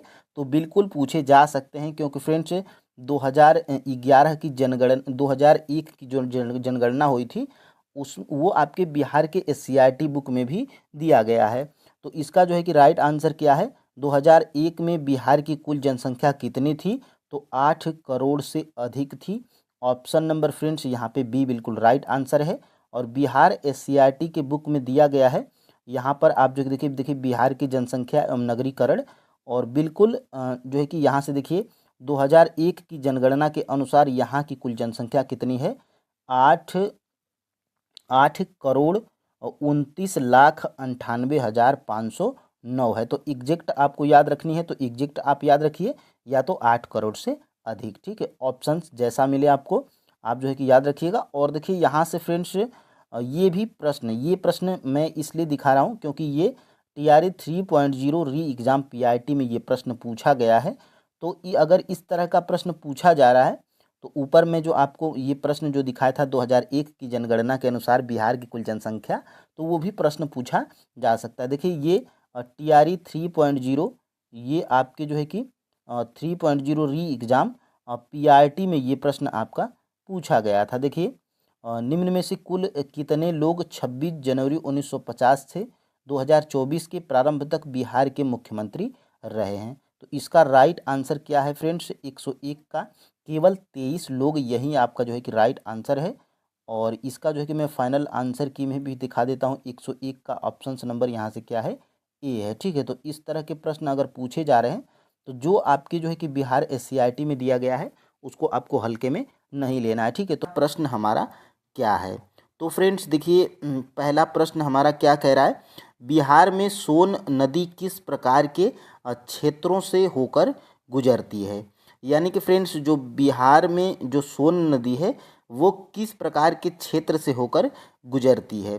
तो ये फ्रेंड्स देखिए क्या जो सोन नदी है बिहार में पहाड़ी क्षेत्रों से गुजरती है, कि पठारी क्षेत्रों से गुजरती है, कि मैदानी क्षेत्रों से गुजरती है, कि उपर्युक्त में से एक से अधिक, कि उपर्युक्त में से कोई नहीं? तो यहाँ पर फ्रेंड्स आपका जो है कि राइट आंसर क्या हो जाएगा? राइट आंसर फ्रेंड्स आपका है ऑप्शन नंबर सी, मैदानी क्षेत्रों से। यानी कि बिहार में जो सोन नदी है वो फ्रेंड्स मैदानी क्षेत्रों से होकर गुजरती है। ऑप्शन नंबर फ्रेंड्स यहाँ से सी बिल्कुल राइट आंसर हो जाएगा। ठीक है, और फ्रेंड्स आगे हम लोग बढ़ते हैं और यहाँ से देखिए ये आपकी बिहार SCRT की बुक है ज्योग्राफी की। और यहाँ से फ्रेंड्स देखिएगा थोड़ी देर में जो है कि गाड़ी सोन नदी के पुल पार जो है कि करने की गड़गड़ाहट सुनाई पड़ी। तभी राहुल बोल उठा, अभी थोड़ी ही देर में यह गाड़ी हमारे गांव के पास से गुजरने वाली है।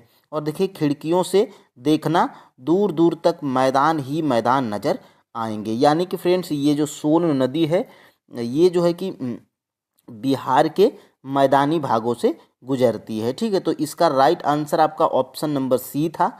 और आगे हम लोग बढ़ते हैं। देखिए कर्क रेखा है क्या फ्रेंड्स? कर्क रेखा दक्षिणी ध्रुव है, या 23.5 दक्षिणी अक्षांश है, या 23.5 उत्तरी अक्षांश है, या उपर्युक्त में से एक से अधिक, या उपर्युक्त में से कोई नहीं? तो फ्रेंड्स देखिएगा ये जो कर्क रेखा है ये फ्रेंड्स 23.5 क्या है? उत्तरी अक्षांश पर स्थित है। आपका फ्रेंड्स ऑप्शन नंबर यहाँ से सी बिल्कुल राइट आंसर हो जाएगा। ठीक है, और ये प्रश्न देखिए एक और प्रश्न है इसी का विपरीत, ये दोनों में से कोई प्रश्न पूछा जा सकता है। और ये देखिए मकर रेखा है, तो मकर रेखा क्या है? दक्षिणी ध्रुव है, कि 23.5 दक्षिणी अक्षांश है, कि 23.5 उत्तरी अक्षांश है। ठीक है, तो ये फ्रेंड्स जो मकर रेखा है ये आपका जो है कि 23.5 दक्षिणी अक्षांश है। ये दोनों प्रश्न फ्रेंड्स आप जो है कि याद रखिएगा। और आगे हम लोग बढ़ते हैं। देखिए ये दोनों प्रश्न आपके बिहार SCRT बुक में जो है कि ये लाइन दी गई है। देखिए 23.5 उत्तरी अक्षांश को हम लोग क्या कहते हैं? कर्क रेखा कहते हैं। और 23.5 दक्षिणी यहाँ से 23.5 दक्षिणी अक्षांश को हम लोग क्या कहते हैं? तो मकर रेखा हम लोग कहते हैं। ये दो टॉपिक आप जो है कि याद रखिएगा। ठीक है, और फ्रेंड्स हम लोग आगे बढ़ते हैं। यहाँ से आप इसको अगर स्क्रीनशॉट अगर देखिए डेली आप जो प्रैक्टिस करते हैं 15 प्रश्नों की, जो मैं ये चीज़ें दिखाता हूँ SCRT वाला, यहाँ से अगर आप स्क्रीनशॉट ले लेते हैं और जो मैं चीज़ें हाईलाइट किया हूँ उनको आप जो है कि फटाफट 2 या 3 मिनट लगेंगे, आप जो है कि रिवाइज भी कर सकते हो। ठीक है, आगे हम लोग बढ़ते हैं। यहाँ से 4 नंबर के प्रश्न की तरफ हम लोग बढ़ते हैं। देखिए एक देशांतर से दूसरे देशांतर की दूरी तय करने में सूर्य को कितना समय लगता है? Very very friends most important प्रश्न, और ये प्रश्न आपका जो है कि BPSC में पूछा गया प्रश्न है।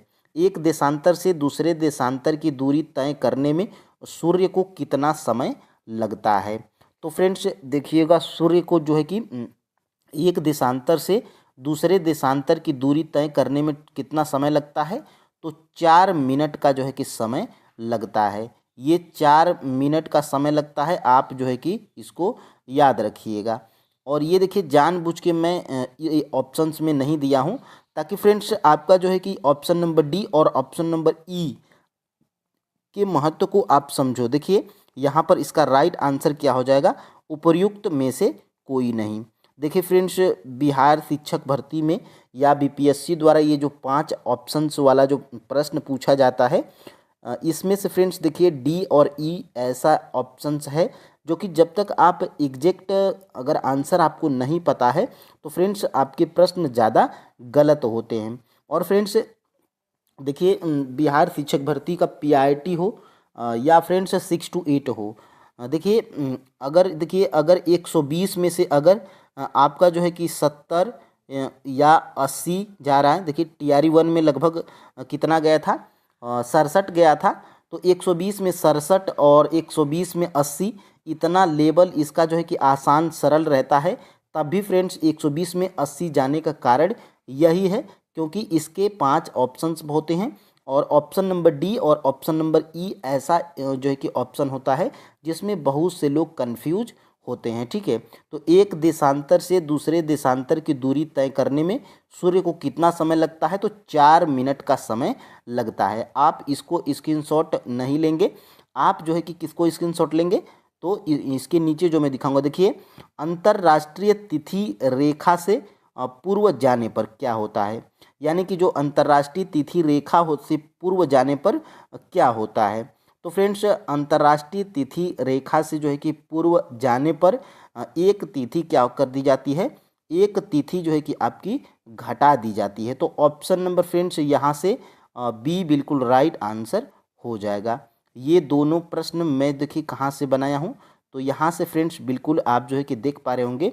देखिए यहाँ से घूमती हुई पृथ्वी को एक देशांतर से, देखिए मैं रेड कलर यहाँ पे लेता हूँ। देखिए घूमती हुई पृथ्वी को एक देशांतर से दूसरे देशांतर तक पहुँचने में टोटल कितना समय लगता है? तो 4 मिनट का जो है कि समय लगता है। तो ये आप जो है कि हाईलाइटेड पॉइंट आप स्क्रीनशॉट ले लेंगे तो आराम से रिवाइज कर सकते हैं। ठीक है, और देखिए यहाँ से इस रेखा से पश्चिम जाने पर एक तिथि जो है कि बढ़ा दी जाती है, जबकि पूरब की ओर जाने पर एक तिथि क्या कर दी जाती है? घटा दी जाती है। तो यही आपका जो है कि प्रश्न आपके एग्जाम यहाँ पे देखिए यही प्रश्न जो है कि आपका यहाँ से बनाया गया था। यहाँ से देखिएगा अंतर्राष्ट्रीय तिथि रेखा से पूर्व की ओर जाने पे क्या कर दी जाती है? तो एक तिथि जो है कि घटा दी जाती है। ठीक है, ऑप्शन नंबर बी। अब फ्रेंड्स हम लोग बढ़ते हैं आगे और देखते हैं चाँद पर पहुँचने वाले पहले व्यक्ति कौन थे, यानी कि चाँद पर जो है कि पहुँचने वाले पहले व्यक्ति कौन थे। देखिए फ्रेंड्स मैं ये प्रश्न ऐसे ही नहीं बनाया हूँ, ये आपके बिहार एससीईआरटी की बुक में दिया गया है। ठीक है, तो फ्रेंड्स चाँद पर पहुँचने वाले पहले व्यक्ति कौन थे? क्या वो राकेश शर्मा थे, अशोक शर्मा थे, या वेलेंटीना टेरेस्कोवा थी, या उपर्युक्त में से एक से अधिक, या उपर्युक्त में से कोई नहीं। तो फ्रेंड्स इसका जो है कि राइट आंसर सबसे पहले आप जो है कि जान लीजिए उपर्युक्त में से कौन सा सही है? उपर्युक्त में से कोई नहीं जो है कि इसका राइट आंसर है। अब देखिए चाँद पर पहुंचने वाले पहले व्यक्ति कौन हैं? तो पहले व्यक्ति फ्रेंड्स नील आर्मस्ट्रांग हैं। ठीक है, नील और यहाँ से फ्रेंड्स आर्म स्ट्रॉन्ग हैं। ठीक है, इनको आप जो है कि याद रखिएगा, ये चाँद पर जो है कि पहुंचने वाले पहले व्यक्ति हैं। और देखिए ये प्रश्न कहाँ से बनाया गया है? तो ये अध्याय 6 है और क्लास जो है कि ये 6 की जो है कि एससीईआरटी बुक है जियोग्राफी की। ठीक है, और यहाँ से देखिए चाँद पर पहुँचने वाले पहले अमेरिका के नील आर्मस्ट्रांग थे। तो ये जो है कि आप याद रखिएगा। और भारत की बात किया जाएगा तो राकेश शर्मा को आप याद रखिएगा। ठीक है, अब देखिए फ्रेंड्स यहाँ से 1984 में जब राकेश शर्मा जो है कि भारत के हैं, चाँद पर जो है कि पहले चाँद पर जाने वाले ये भारतीय हैं। ठीक है, 1984 में जब राकेश शर्मा अंतरिक्ष की यात्रा पर थे तब उस समय भारत के तत्कालीन प्रधानमंत्री कौन थे। देखिए ये प्रश्न जो है कि इम्पोर्टेंट है और ये प्रश्न जो है कि पूछा जा सकता है, क्योंकि आपके जो है कि SCERT बुक में दिया गया है बिहार की। तो फ्रेंड्स, क्या जवाहरलाल नेहरू थे, क्या गुलजारी लाल नंदा थे, कि इंदिरा गांधी थी, कि उपर्युक्त में से एक से अधिक, कि उपर्युक्त में से कोई नहीं। तो फ्रेंड्स देखिएगा, 1984 में जब राकेश शर्मा अंतरिक्ष की यात्रा पर थे, तब उस समय भारत के तत्कालीन प्रधानमंत्री श्रीमती इंदिरा गांधी थी। इनको जो है कि आप याद रखिएगा। और यहीं से फ्रेंड्स ऑप्शन नंबर सी बिल्कुल राइट आंसर हो जाएगा। और ये इंदिरा गांधी जो है कि राकेश शर्मा से बात भी की थी। देखिए यहाँ से वर्ष 1984 में जब राकेश शर्मा अंतरिक्ष की यात्रा पर थे, उस समय भारत की तत्कालीन प्रधानमंत्री इंदिरा गांधी थी, ठीक है। इंदिरा गांधी ने उनसे फ़ोन पर पूछा था कि आपको अंतरिक्ष से पृथ्वी कैसी दिखाई दे रही है। तब राकेश शर्मा कहा कि नीली।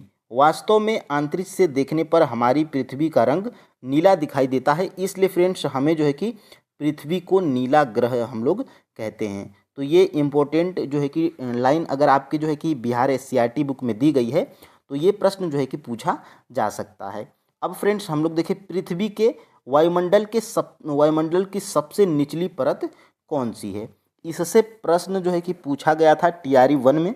अभी मैं उसको दिखाऊंगा। देखिए ये 8 नंबर का प्रश्न हमारा क्या है, पृथ्वी के वायुमंडल की सबसे निचली परत कौन सी है। तो फ्रेंड्स, क्या ओजोन मंडल है, क्या समताप मंडल है, कि क्षोभ मंडल है, कि उपर्युक्त में से एक से अधिक, कि उपर्युक्त में से कोई नहीं। तो फ्रेंड्स ये देखिए, पृथ्वी के वायुमंडल की सबसे निचली परत कौन सी है, तो क्षोभ मंडल है, ठीक है। क्षोभ मंडल को आप जो है कि याद रखिएगा। ये जो है कि पृथ्वी के वायुमंडल की सबसे निचली परत है। ऑप्शन नंबर फ्रेंड्स यहाँ से सी बिल्कुल जो है कि राइट आंसर हो जाएगा। और ये प्रश्न देखिए कहाँ से बनाया गया है, तो ये देखिए बिहार SCERT में जो है कि ये सबसे पहले इनका जो है कि पृथ्वी से ऊपर इनके नाम, ये क्रम है। देखिए यहाँ से, और निचली परत क्या है, तो क्षोभ मंडल है। देखिए क्षोभ मंडल, फिर उसके बाद ओजोन मंडल, फिर उसके बाद समताप मंडल, फिर उसके बाद मध्य मंडल, फिर उसके बाद आयन मंडल, ठीक है। तो ये इनका जो है कि क्रम है। आप जो है कि इनको, फिर उसके बाद सबसे ऊपर बहिर्मंडल है, ठीक है। अब देखिए फ्रेंड्स आगे हम लोग बढ़ते हैं। और ये देखिए आपका जो है कि PRT में 1 to 5 में TRE 1 में ये प्रश्न जो है कि आपका पूछा गया था। देखिए इनका क्रम ही डायरेक्ट पूछ लिया गया था। तो 55 का जो है कि राइट आंसर यहाँ पे देख सकते हैं। मैं आंसर किसके साथ में भी यहाँ पे देखिए, 55 का जो है कि राइट आंसर क्या है, ऑप्शन नंबर ए है, ठीक है। तो यहाँ से ऑप्शन नंबर ए में देखिएगा, यही अभी जो मैं क्रम ऊपर बताया था उसी से संबंधित जो है कि इसका पूछ लिया गया था। तो इसका जो है कि राइट आंसर क्या है, ऑप्शन नंबर ए है। सबसे पहले क्षोभ मंडल, फिर उसके बाद समताप मंडल, मध्य मंडल, ताप मंडल, फिर उसके बाद सबसे ऊपर बहिर्मंडल है, ठीक है। तो ये आपका जो है कि TRE 1 PRT में पूछा गया था, ठीक है। अब देखिए फ्रेंड्स, अब हम लोग आगे बढ़ेंगे। और ये आपने जो है कि देख लिया, ठीक है। देखिए जल डमरू मध्य जोड़ता है, यानी कि जो जल डमरू मध्य होता है, ये जो फ्रेंड्स जल डमरू मध्य होता है, ये जोड़ता है, यानी कि ये किनको जोड़ता है, क्या दो बड़े भूस्थलों को जोड़ता है, क्या जो है कि दो बड़े जलभागों को जोड़ता है, दो बड़े झीलों को जोड़ता है, या उपर्युक्त में से एक से अधिक, या उपर्युक्त में से कोई नहीं।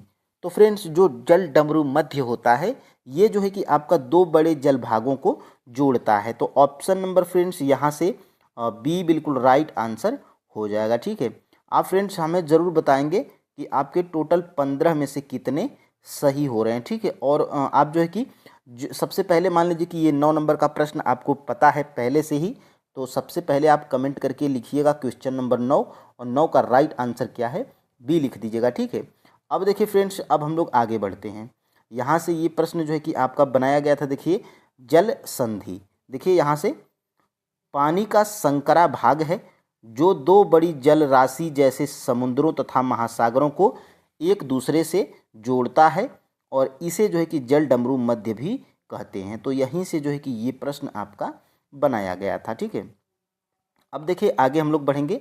गया में अवस्थित विष्णु पद मंदिर किसने बनवाया था। अगर फ्रेंड्स बिहार की एससीईआरटी बुक में ये आपका अगर दिया गया है तो ये प्रश्न पूछा जा सकता है, इसमें कोई दो राय नहीं है। क्योंकि फ्रेंड्स बिहार जो शिक्षक भर्ती है इसमें फ्रेंड्स आपकी एनसीईआरटी और एससीईआरटी से ही प्रश्न आ रहे हैं, ठीक है।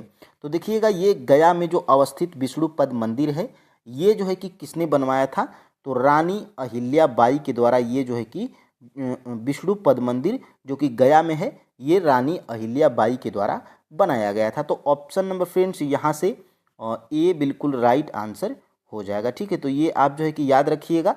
और ये जो है कि कहाँ पे बनाया गया है, तो कहाँ से, तो ये देखिए आपकी जियोग्राफी में बिहार एससीईआरटी में ये बिल्कुल जो है कि प्रश्न जो है कि ये लाइन दी गई है, देखिए यहाँ से फाल्गु नदी के तट पर, यानी कि ये जो विष्णुपद मंदिर है ये भी प्रश्न बन सकता है कि किस नदी के तट पर स्थित है। तो ये जो है कि फाल्गु नदी के तट पर स्थित है। देखिए मंदिर देखने पहुँचे, यहाँ भगवान विष्णु के पद चिन्ह हैं और इस मंदिर को काले पत्थरों से रानी अहिल्याबाई ने बनवाया था।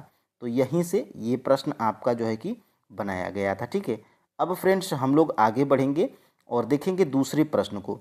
देखिए बिहार में गर्म जल कुंड कहाँ पर स्थित है, तो जो है कि बिहार में गर्म जल कुंड कहाँ पर स्थित है, क्या पावापुरी में स्थित है, राजगीर में, गया में, उपयुक्त में से एक से अधिक या उपयुक्त में से कोई नहीं। तो फ्रेंड्स ये जो है आपका बिहार में जो गर्म जल कुंड है ये आपका राजगीर में स्थित है।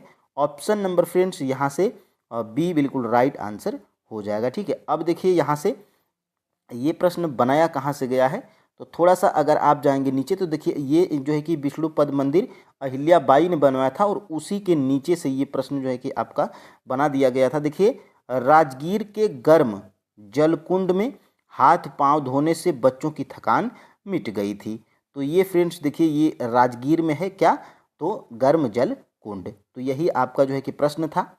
अब फ्रेंड्स हम लोग आगे बढ़ते हैं और देख लेते हैं यहाँ पे ये आपने देख लिया। अब देखिए आगे देखते हैं, पटना स्थित गोल घर का निर्माण किसने करवाया था। तो ये इम्पोर्टेंट प्रश्न है, एग्जाम में पूछा जा सकता है। और ये जो गोल घर है फ्रेंड्स ये जो है कि बहुत ही बिहार का दार्शनिक चीज़ है, ठीक है। और ये देखिए पटना स्थित गोल घर का निर्माण किसने करवाया था, क्या वो शेर सूरी ने करवाया था गोल घर का निर्माण, अजात शत्रु, कैप्टन जॉन गोल्डस्टीन और उपयुक्त में से एक से अधिक। तो फ्रेंड्स ये जो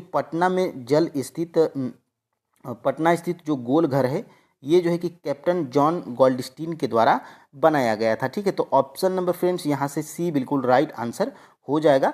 और ये आपको जो है कि बिहार एससीईआरटी में देखिए दिया गया है, गोल घर का यहाँ पे चित्र भी दर्शाया गया है। देखिए यहाँ से नीचे, और देखिए उसी जो है कि चित्र के नीचे से देखिए क्या दिया गया है, देखिए मैं यहाँ पे घेर कर रखा हूँ। देखिए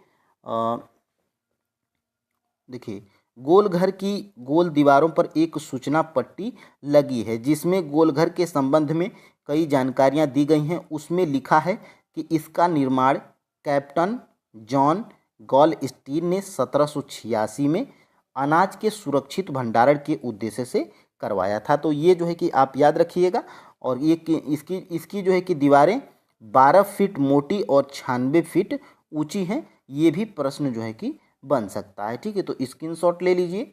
और फ्रेंड्स आगे हम लोग बढ़ते हैं। देखिए रेडियो तरंगे किस परत से परावर्तित होकर पृथ्वी पर वापस लौटती हैं, यानी कि ये जो रेडियो तरंगे होती हैं ये किस परत से परावर्तित होकर पृथ्वी पर वापस लौटती हैं। तो 13 का जो है कि राइट आंसर क्या क्षोभ मंडल होगा, आयन मंडल होगा कि समताप मंडल होगा कि उपर्युक्त में से एक से अधिक कि उपर्युक्त में से कोई नहीं। तो फ्रेंड्स ये जो रेडियो तरंगे हैं ये जो है कि आपका आयन मंडल से परावर्तित होकर पृथ्वी पर लौटती हैं। तो आपका ऑप्शन नंबर क्या राइट आंसर हो जाएगा, ऑप्शन नंबर बी आपका जो है कि राइट आंसर हो जाएगा, ठीक है। अब देखिए आगे हम लोग बढ़ते हैं और यहाँ से देख लेते हैं। देखिए मध्य मंडल, ठीक है, मध्य मंडल, और यह मंडल अंतरिक्ष से आने वाले, यहाँ से उल्का पिंड, देखिए यहाँ से देखिए पृथ्वी, ये देखिए आयन मंडल और इसको वाह्य मंडल भी हम लोग कहते हैं, ठीक है। देखिए पृथ्वी से प्रसारित रेडियो तरंगे इसी परत से परावर्तित होकर पृथ्वी पर आती हैं। तो ये बस आपका यहीं से प्रश्न आपका बनाया गया था। और आगे हम लोग बढ़ते हैं देख लेते हैं और प्रश्न, कौन सा मंडल अंतरिक्ष से आने वाले उल्का पिंडों से हमारी रक्षा करता है। अभी जो मैं प्रश्न ऊपर पढ़ रहा था ये जो है कि वहीं से बनाया गया। देखिए, कौन सा मंडल अंतरिक्ष से आने वाले उल्का पिंडों से हमारी रक्षा करता है। तो ये फ्रेंड्स आपका जो है कि मध्य मंडल है। ये मध्य मंडल जो है कि जो अंतरिक्ष से जो उल्का पिंड आते हैं उनसे हमारी रक्षा करता है। तो ऑप्शन नंबर फ्रेंड्स यहाँ से सी हमारा बिल्कुल राइट आंसर हो जाएगा। और ये प्रश्न जो है कि आपका यहीं से बनाया गया है। देखिए, एक तो आपका ये था कि ये आयन मंडल जो है कि पृथ्वी से प्रसारित रेडियो तरंगे इसी परत से परावर्तित होकर पृथ्वी पर आती हैं। और यहाँ से देखिए, यह मंडल अंतरिक्ष से आने वाले उल्का पिंडों से हमारी रक्षा करता है। तो ये जो है कि मंडल कौन मंडल है, तो ये मध्य मंडल है। तो मध्य मंडल को आप याद रखेंगे। मध्य मंडल करता क्या है, तो मध्य मंडल जो है कि जो अंतरिक्ष से उल्का पिंड आते हैं उस उनका उल्का पिंडों से हमारी रक्षा करता है। ठीक है, अब देखिए आगे हम लोग बढ़ते हैं। यहाँ से कौन सा मंडल अंतरिक्ष से आने वाली उल्का पिंडों से हमारी रक्षा करता है, तो ये आपने जो है कि देख लिया है। और देखिए, बिहार जो है कि पूरब से पश्चिम की लंबाई कितनी है, यानी कि बिहार जो राज्य है इसकी पूरब से पश्चिम तक इसकी लंबाई कितनी है। तो ये जो है कि महत्वपूर्ण प्रश्न है, आपके बिहार एससीईआरटी बुक में दिया गया है। तो फ्रेंड्स, बिहार पूरब से जो है कि बिहार की जो लंबाई है पूरब से पश्चिम की अगर देखा जाए तो आपके बिहार एससीईआरटी में कितना दिया गया है, 483 यहाँ पे दिया गया है। ये क्या है, तो ये पूरब से पश्चिम की लंबाई है बिहार राज्य की। तो ये किसी भी ऑप्शन में नहीं है। तो ऑप्शन नंबर फ्रेंड्स यहाँ से ई बिल्कुल राइट आंसर हो जाएगा। ठीक है, अब देखिए ये कहाँ से बनाया गया है, तो देखिए ये अध्याय 8 है। ये बिहार एससीईआरटी जियोग्राफी में दिया गया है। और यहाँ से देखिए पूरब से पश्चिम तक, देखिए पूरब से पश्चिम तक 483 किलोमीटर की लंबाई है। यही प्रश्न बना था। और शायद अगला जो है कि अगला या आगे आगे आपकी जो है कि ये प्रश्न आ जाए कि बिहार राज्य की उत्तर से दक्षिण तक चौड़ाई कितनी है। तो उत्तर से दक्षिण तक कितनी है, 345 किलोमीटर चौड़ा है हमारा बिहार। ठीक है, तो ये है आपके जो है कि प्रश्न 15। आपके टोटल कितने सही हुए। और आगे ये भी प्रश्न बन सकता है। देखिए, बिहार के उत्तर में कौन सा, देखिए बिहार के उत्तर में क्या है, तो नेपाल है, नेपाल देश है। और बिहार के पूरब में क्या है, तो पूरब में पश्चिम बंगाल है। और बिहार के दक्षिण में क्या है, झारखंड राज्य है। और बिहार के पश्चिम में क्या है, उत्तर प्रदेश राज्य है। तो ये जो है कि फैक्ट। देखिए फ्रेंड्स, पहला हमारा प्रश्न क्या है, तो पहला हमारा प्रश्न है फ्रेंड्स जो कि ये देखिए TRE 3.0 री एग्ज़ाम PRT में ये प्रश्न आपका पूछा गया था, जो कि बिहार SCRT जियोग्राफी में ये आपका प्रश्न दिया गया है। देखिए, ग्रीनविच मध्य समय GMT से भारतीय मानक समय IST कितना आगे है। तो फ्रेंड्स, कितना आगे है, क्या 5.5 घंटा या 2 घंटे या 45 मिनट या उपर्युक्त में से एक से अधिक या उपर्युक्त में से कोई नहीं। तो फ्रेंड्स देखिएगा, ये जो है कि आपका ग्रीनविच मध्य समय GMT से भारतीय मानक समय IST ये जो है कि आपका 5.5 घंटा आगे है।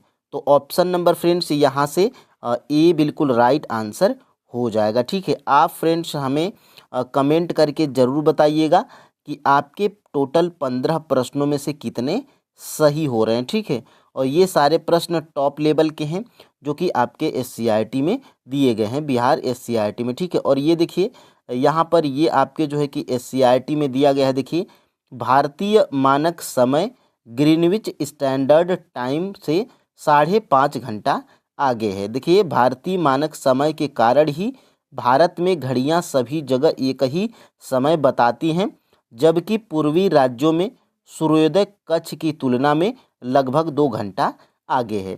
तो ये प्रश्न जो है कि आपका पूछा जा सकता है। आप जो है कि यहाँ से इसको स्क्रीनशॉट ले सकते हैं। अब फ्रेंड्स देखिए, ये प्रश्न है जो कि आपका TRE 3.0 री एग्ज़ाम PRT में ये प्रश्न पूछा गया है। तो ये फ्रेंड्स आप जो है कि प्रूफ के साथ में भी देख सकते हैं कि ये सारे प्रश्न आपके NCERT और SCRT से ही पूछे गए हैं। देखिए, ये जो है कि 43 नंबर का प्रश्न आपके TRE 3.0 री एग्ज़ाम PRT में ये प्रश्न पूछा गया था।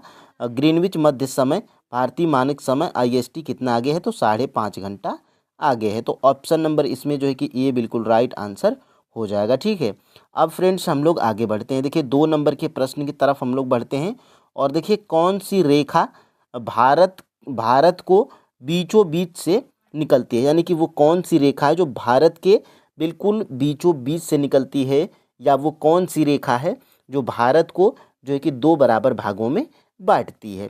क्या वो मकर रेखा है, क्या वो 23.5 उत्तरी अक्षांश वो रेखा है, या कर्क रेखा है, या उपर्युक्त में से एक से अधिक, या उपर्युक्त में से कोई नहीं। तो फ्रेंड्स ये जो है कि ये है आपका जो है कि इसका राइट आंसर क्या है, तो इसका right answer friends option number D है।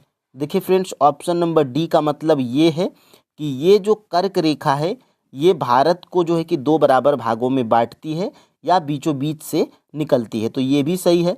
और ये 23.5 अंश यानी कि 23.5 अंश उत्तरी अक्षांश, इसी को जो है कि हम लोग कर्क रेखा भी कहते हैं।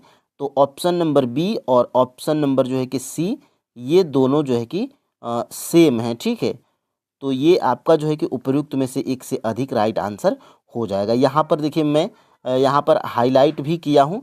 देखिए कर्क रेखा 23.5 अंश उत्तरी अक्षांश भारत के बीचों बीच से गुजरती है और इसे लगभग 2 बराबर भागों में बांटती है। तो फ्रेंड्स आप जो है कि इन सभी चीज़ों का अगर आप स्क्रीनशॉट ले लेंगे, तो जब आप बाद में जब आप अपनी प्लेलिस्ट मतलब आप जब आप उस गैलरी को खोलेंगे स्क्रीनशॉट वाले में, तो आप जो है कि ये जितने भी आज मैं 15 प्रश्नों को करवा रहा हूँ, इन सभी 15 प्रश्नों को आप 1 या 2 मिनट में रिवाइज कर लेंगे। ठीक है, तो आप जो है कि फ्रेंड्स यहाँ से स्क्रीनशॉट ले लीजिएगा। अब फ्रेंड्स हम लोग आगे बढ़ते हैं। देखिए कर्क रेखा भारत के किन राज्यों से नहीं गुजरती है, तो सबसे पहले तो पता होना चाहिए कि कर्क रेखा कितने राज्यों से होकर गुजरती है। तो कर्क रेखा फ्रेंड्स आपको 8 राज्यों से होकर गुजरती है। ठीक है, वो राज्य कौन कौन से हैं, सबसे पहले हम लोग देख लेते हैं कि ये आपका प्रश्न का आंसर क्या है। तो कर्क रेखा भारत के किन राज्यों से नहीं गुजरती है। ठीक है, तो ऑप्शन नंबर फ्रेंड्स इसका जो है कि राइट आंसर क्या है, उपर्युक्त में से एक से अधिक, इसका जो है कि राइट आंसर है। अब देखिए कैसे राइट आंसर है, तो ये देखिए फ्रेंड्स ये आपका जो है कि प्रश्न है और यहाँ से देखिए कर्क रेखा भारत के कुल 8 राज्यों से होकर गुजरती है, जिसमें गुजरात है, राजस्थान है, मध्य प्रदेश है, छत्तीसगढ़, झारखंड, पश्चिम बंगाल, त्रिपुरा और मिजोरम है। ठीक है, तो यहाँ से फ्रेंड्स ये जो है कि आपका आंसर यहाँ से निकल कर आ जाएगा। ठीक है, तो यहाँ से देखिएगा ये इसमें प्रश्न में क्या पूछा गया था कि कर्क रेखा भारत के किन राज्यों से होकर नहीं गुजरती है, तो बिहार और केरल से नहीं गुजरती है। इसमें 2 ऑप्शन सही हैं, तो इसीलिए फ्रेंड्स आपका जो है कि एक से अधिक जो है कि राइट आंसर हो जाता है। और झारखंड से गुजरती है, तो इससे जो है कि कोई मतलब नहीं, क्योंकि इसमें नहीं पूछा गया है। ठीक है, देखिए फ्रेंड्स मैं 5 ऑप्शंस के साथ में जैसे बीपीएससी चालाकी से प्रश्न को बनाता है, मैं भी बिल्कुल उसी तरह से प्रश्न को बनाता हूं, ताकि फ्रेंड्स अभी आप जो प्रैक्टिस कर लें तो आपको कैसे सही होते हैं, कैसे गलत होते हैं, कैसे प्रश्न पूछे जाते हैं, इसका अंदाज़ा आपको लग जाए। ठीक है, अब देखिए फ्रेंड्स अब हम लोग आगे बढ़ते हैं 4 नंबर के प्रश्न की तरफ। देखिए सार्क का पूर्ण नाम क्या है। अब फ्रेंड्स आप कहेंगे कि यहाँ पर सर फुल फॉर्म क्यों लाए हैं प्रैक्टिस में, तो ये भी आपका जो है कि बिहार SCRT की बुक में दिया गया है। क्लास भी बता दें तो क्लास 9th में दिया गया है। ठीक है, और देखिए सार्क का पूर्ण नाम क्या है, तो सार्क का फ्रेंड्स पूर्ण नाम है south Asian association for regional cooperation. ये जो है कि सार्क का पूर्ण नाम है। ऑप्शन नंबर फ्रेंड्स यहाँ से ए बिल्कुल राइट आंसर हो जाएगा।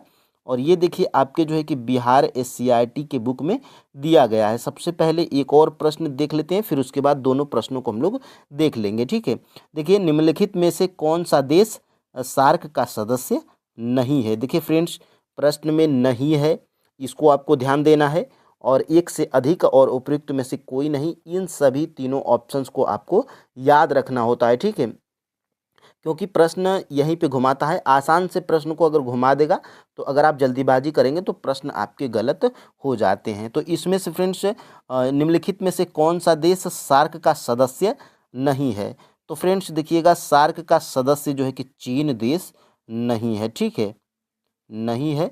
ये जो है कि सार्क देश चीन जो है कि सार्क का सदस्य नहीं है, ठीक है। ऑप्शन नंबर सी यहाँ पर राइट आंसर है। और यहाँ पर देख सकते हैं सबसे पहले जो है कि ये आपका सार्क का फुल फॉर्म दिया गया है, south Asian association for regional cooperation. ये फुल फॉर्म आप याद रखिएगा, प्रश्न यहाँ से भी बन जाता है। और देखिए सार्क के निम्नलिखित सदस्य हैं, तो इसमें भारत है, पाकिस्तान है, बांग्लादेश है, श्रीलंका है, नेपाल है, भूटान है, मालदीव है और अफगानिस्तान। ये सभी सार्क के सदस्य हैं। तो यहीं से जो है कि आपका प्रश्न जो है कि यहाँ पर बनाया गया था। और यहाँ पे इसमें से जो है कि नेपाल और बांग्लादेश सार्क के सदस्य हैं, सदस्य यहाँ पे हैं, और ये जो है कि नहीं है, ठीक है। तो ये भी आप जो है कि इसको याद रखिएगा। अब फ्रेंड्स हम लोग आगे बढ़ते हैं। देखिए यहाँ से नेपाल में कोसी तटबंध के टूट जाने से कब उत्तरी बिहार में भयंकर बाढ़ आई थी? देखिए फ्रेंड्स, चक्रवात हो जो है कि तूफान हो, बाढ़ हो, जहाँ पर भी ये भयंकर जो है कि आया गया है, तो उस तिथि को और उस राज्य को आपको याद रखना पड़ता है। और इसका जिक्र जो है कि आपके जैसे बुर्ज में जो आया था चक्रवाती तूफान, तो उसके बारे में भी आपके एनसीईआरटी में दिया गया है, जो 2001 में आया था। तो ये फ्रेंड्स आपका जो है कि देखिए नेपाल में कोसी तटबंध के टूट जाने से कब उत्तरी बिहार में भयंकर बाढ़ आई थी, जहां पर फ्रेंड्स अपार जनधन की क्षति हुई थी। तो ऑप्शन नंबर फ्रेंड्स यहाँ से इसका जो है कि राइट आंसर क्या है? 18 अगस्त 2008 को नेपाल में कोसी तटबंध के टूट जाने से उत्तरी बिहार में भयंकर बाढ़ आई थी। तो ऑप्शन नंबर फ्रेंड्स यहाँ से बी बिल्कुल राइट आंसर है। और इस तिथि को आपको याद इसलिए रखना है क्योंकि ये आपके एससीईआरटी बिहार के एससीईआरटी बुक में दिया गया है। देखिए यहाँ से 7वां प्रश्न हमारा क्या है? क्षेत्रफल की दृष्टि से ब्राज़ील, याद रखिएगा फ्रेंड्स, क्षेत्रफल की दृष्टि से ब्राज़ील का विश्व के देशों में कौन सा स्थान है? क्या पहला स्थान है, तीसरा स्थान है, कि 5वां स्थान है, कि उपर्युक्त में से कोई नहीं, या उपर्युक्त में से एक से अधिक? तो फ्रेंड्स बात करेंगे कि क्षेत्रफल की दृष्टि से, तो क्षेत्रफल की दृष्टि से ब्राज़ील का फ्रेंड्स यहाँ पर 5वां स्थान है, ठीक है, 5वां स्थान है। ऑप्शन नंबर यहाँ से कौन सा सही हो रहा है? तो ऑप्शन नंबर फ्रेंड्स यहाँ से जो है कि सी बिल्कुल राइट आंसर हो रहा है, ठीक है। और ये देखिए दोनों प्रश्न आपके जो है कि बिहार एससीईआरटी के बुक में दिया गया है। यहाँ पर सबसे पहले हम लोग इस प्रश्न को देख लेते हैं। ये वाला प्रश्न मैंने नहीं दिखाया था।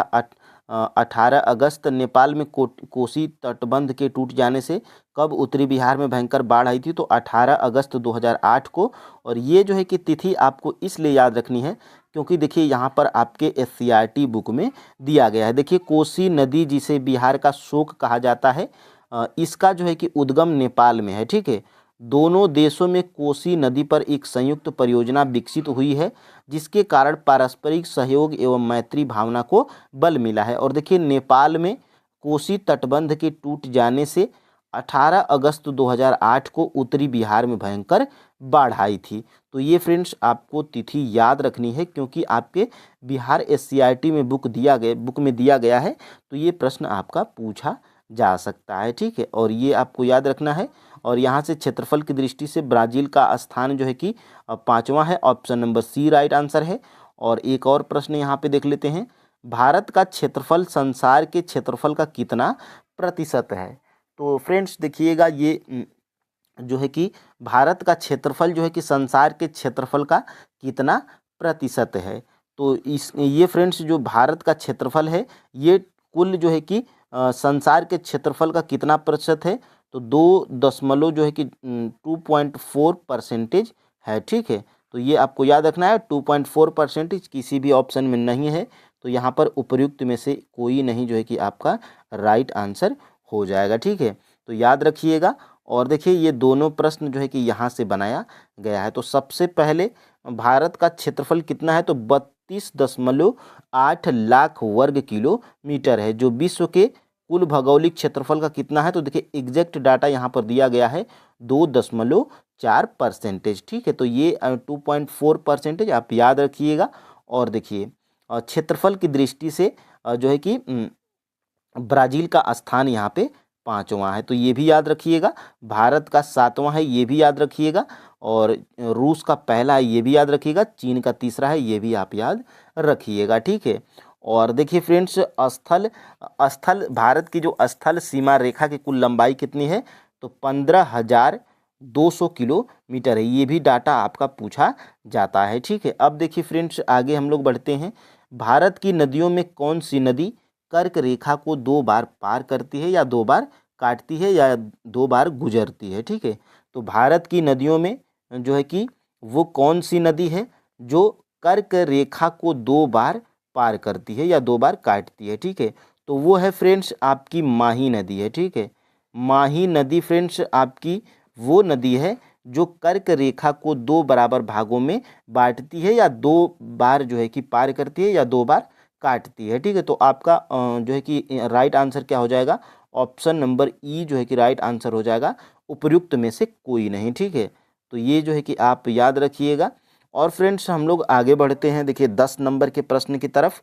और देखिए ये जो है कि आपके जो है कि दिया गया, देखिए माही नदी कर्क रेखा को 2 बार पार करती है। तो एग्जैक्ट जो है कि आपके जो है कि बुक में भी दिया गया है, तो ये आप जो है कि याद रखिएगा। ठीक है, अब देखिए फ्रेंड्स आगे हम लोग बढ़ते हैं।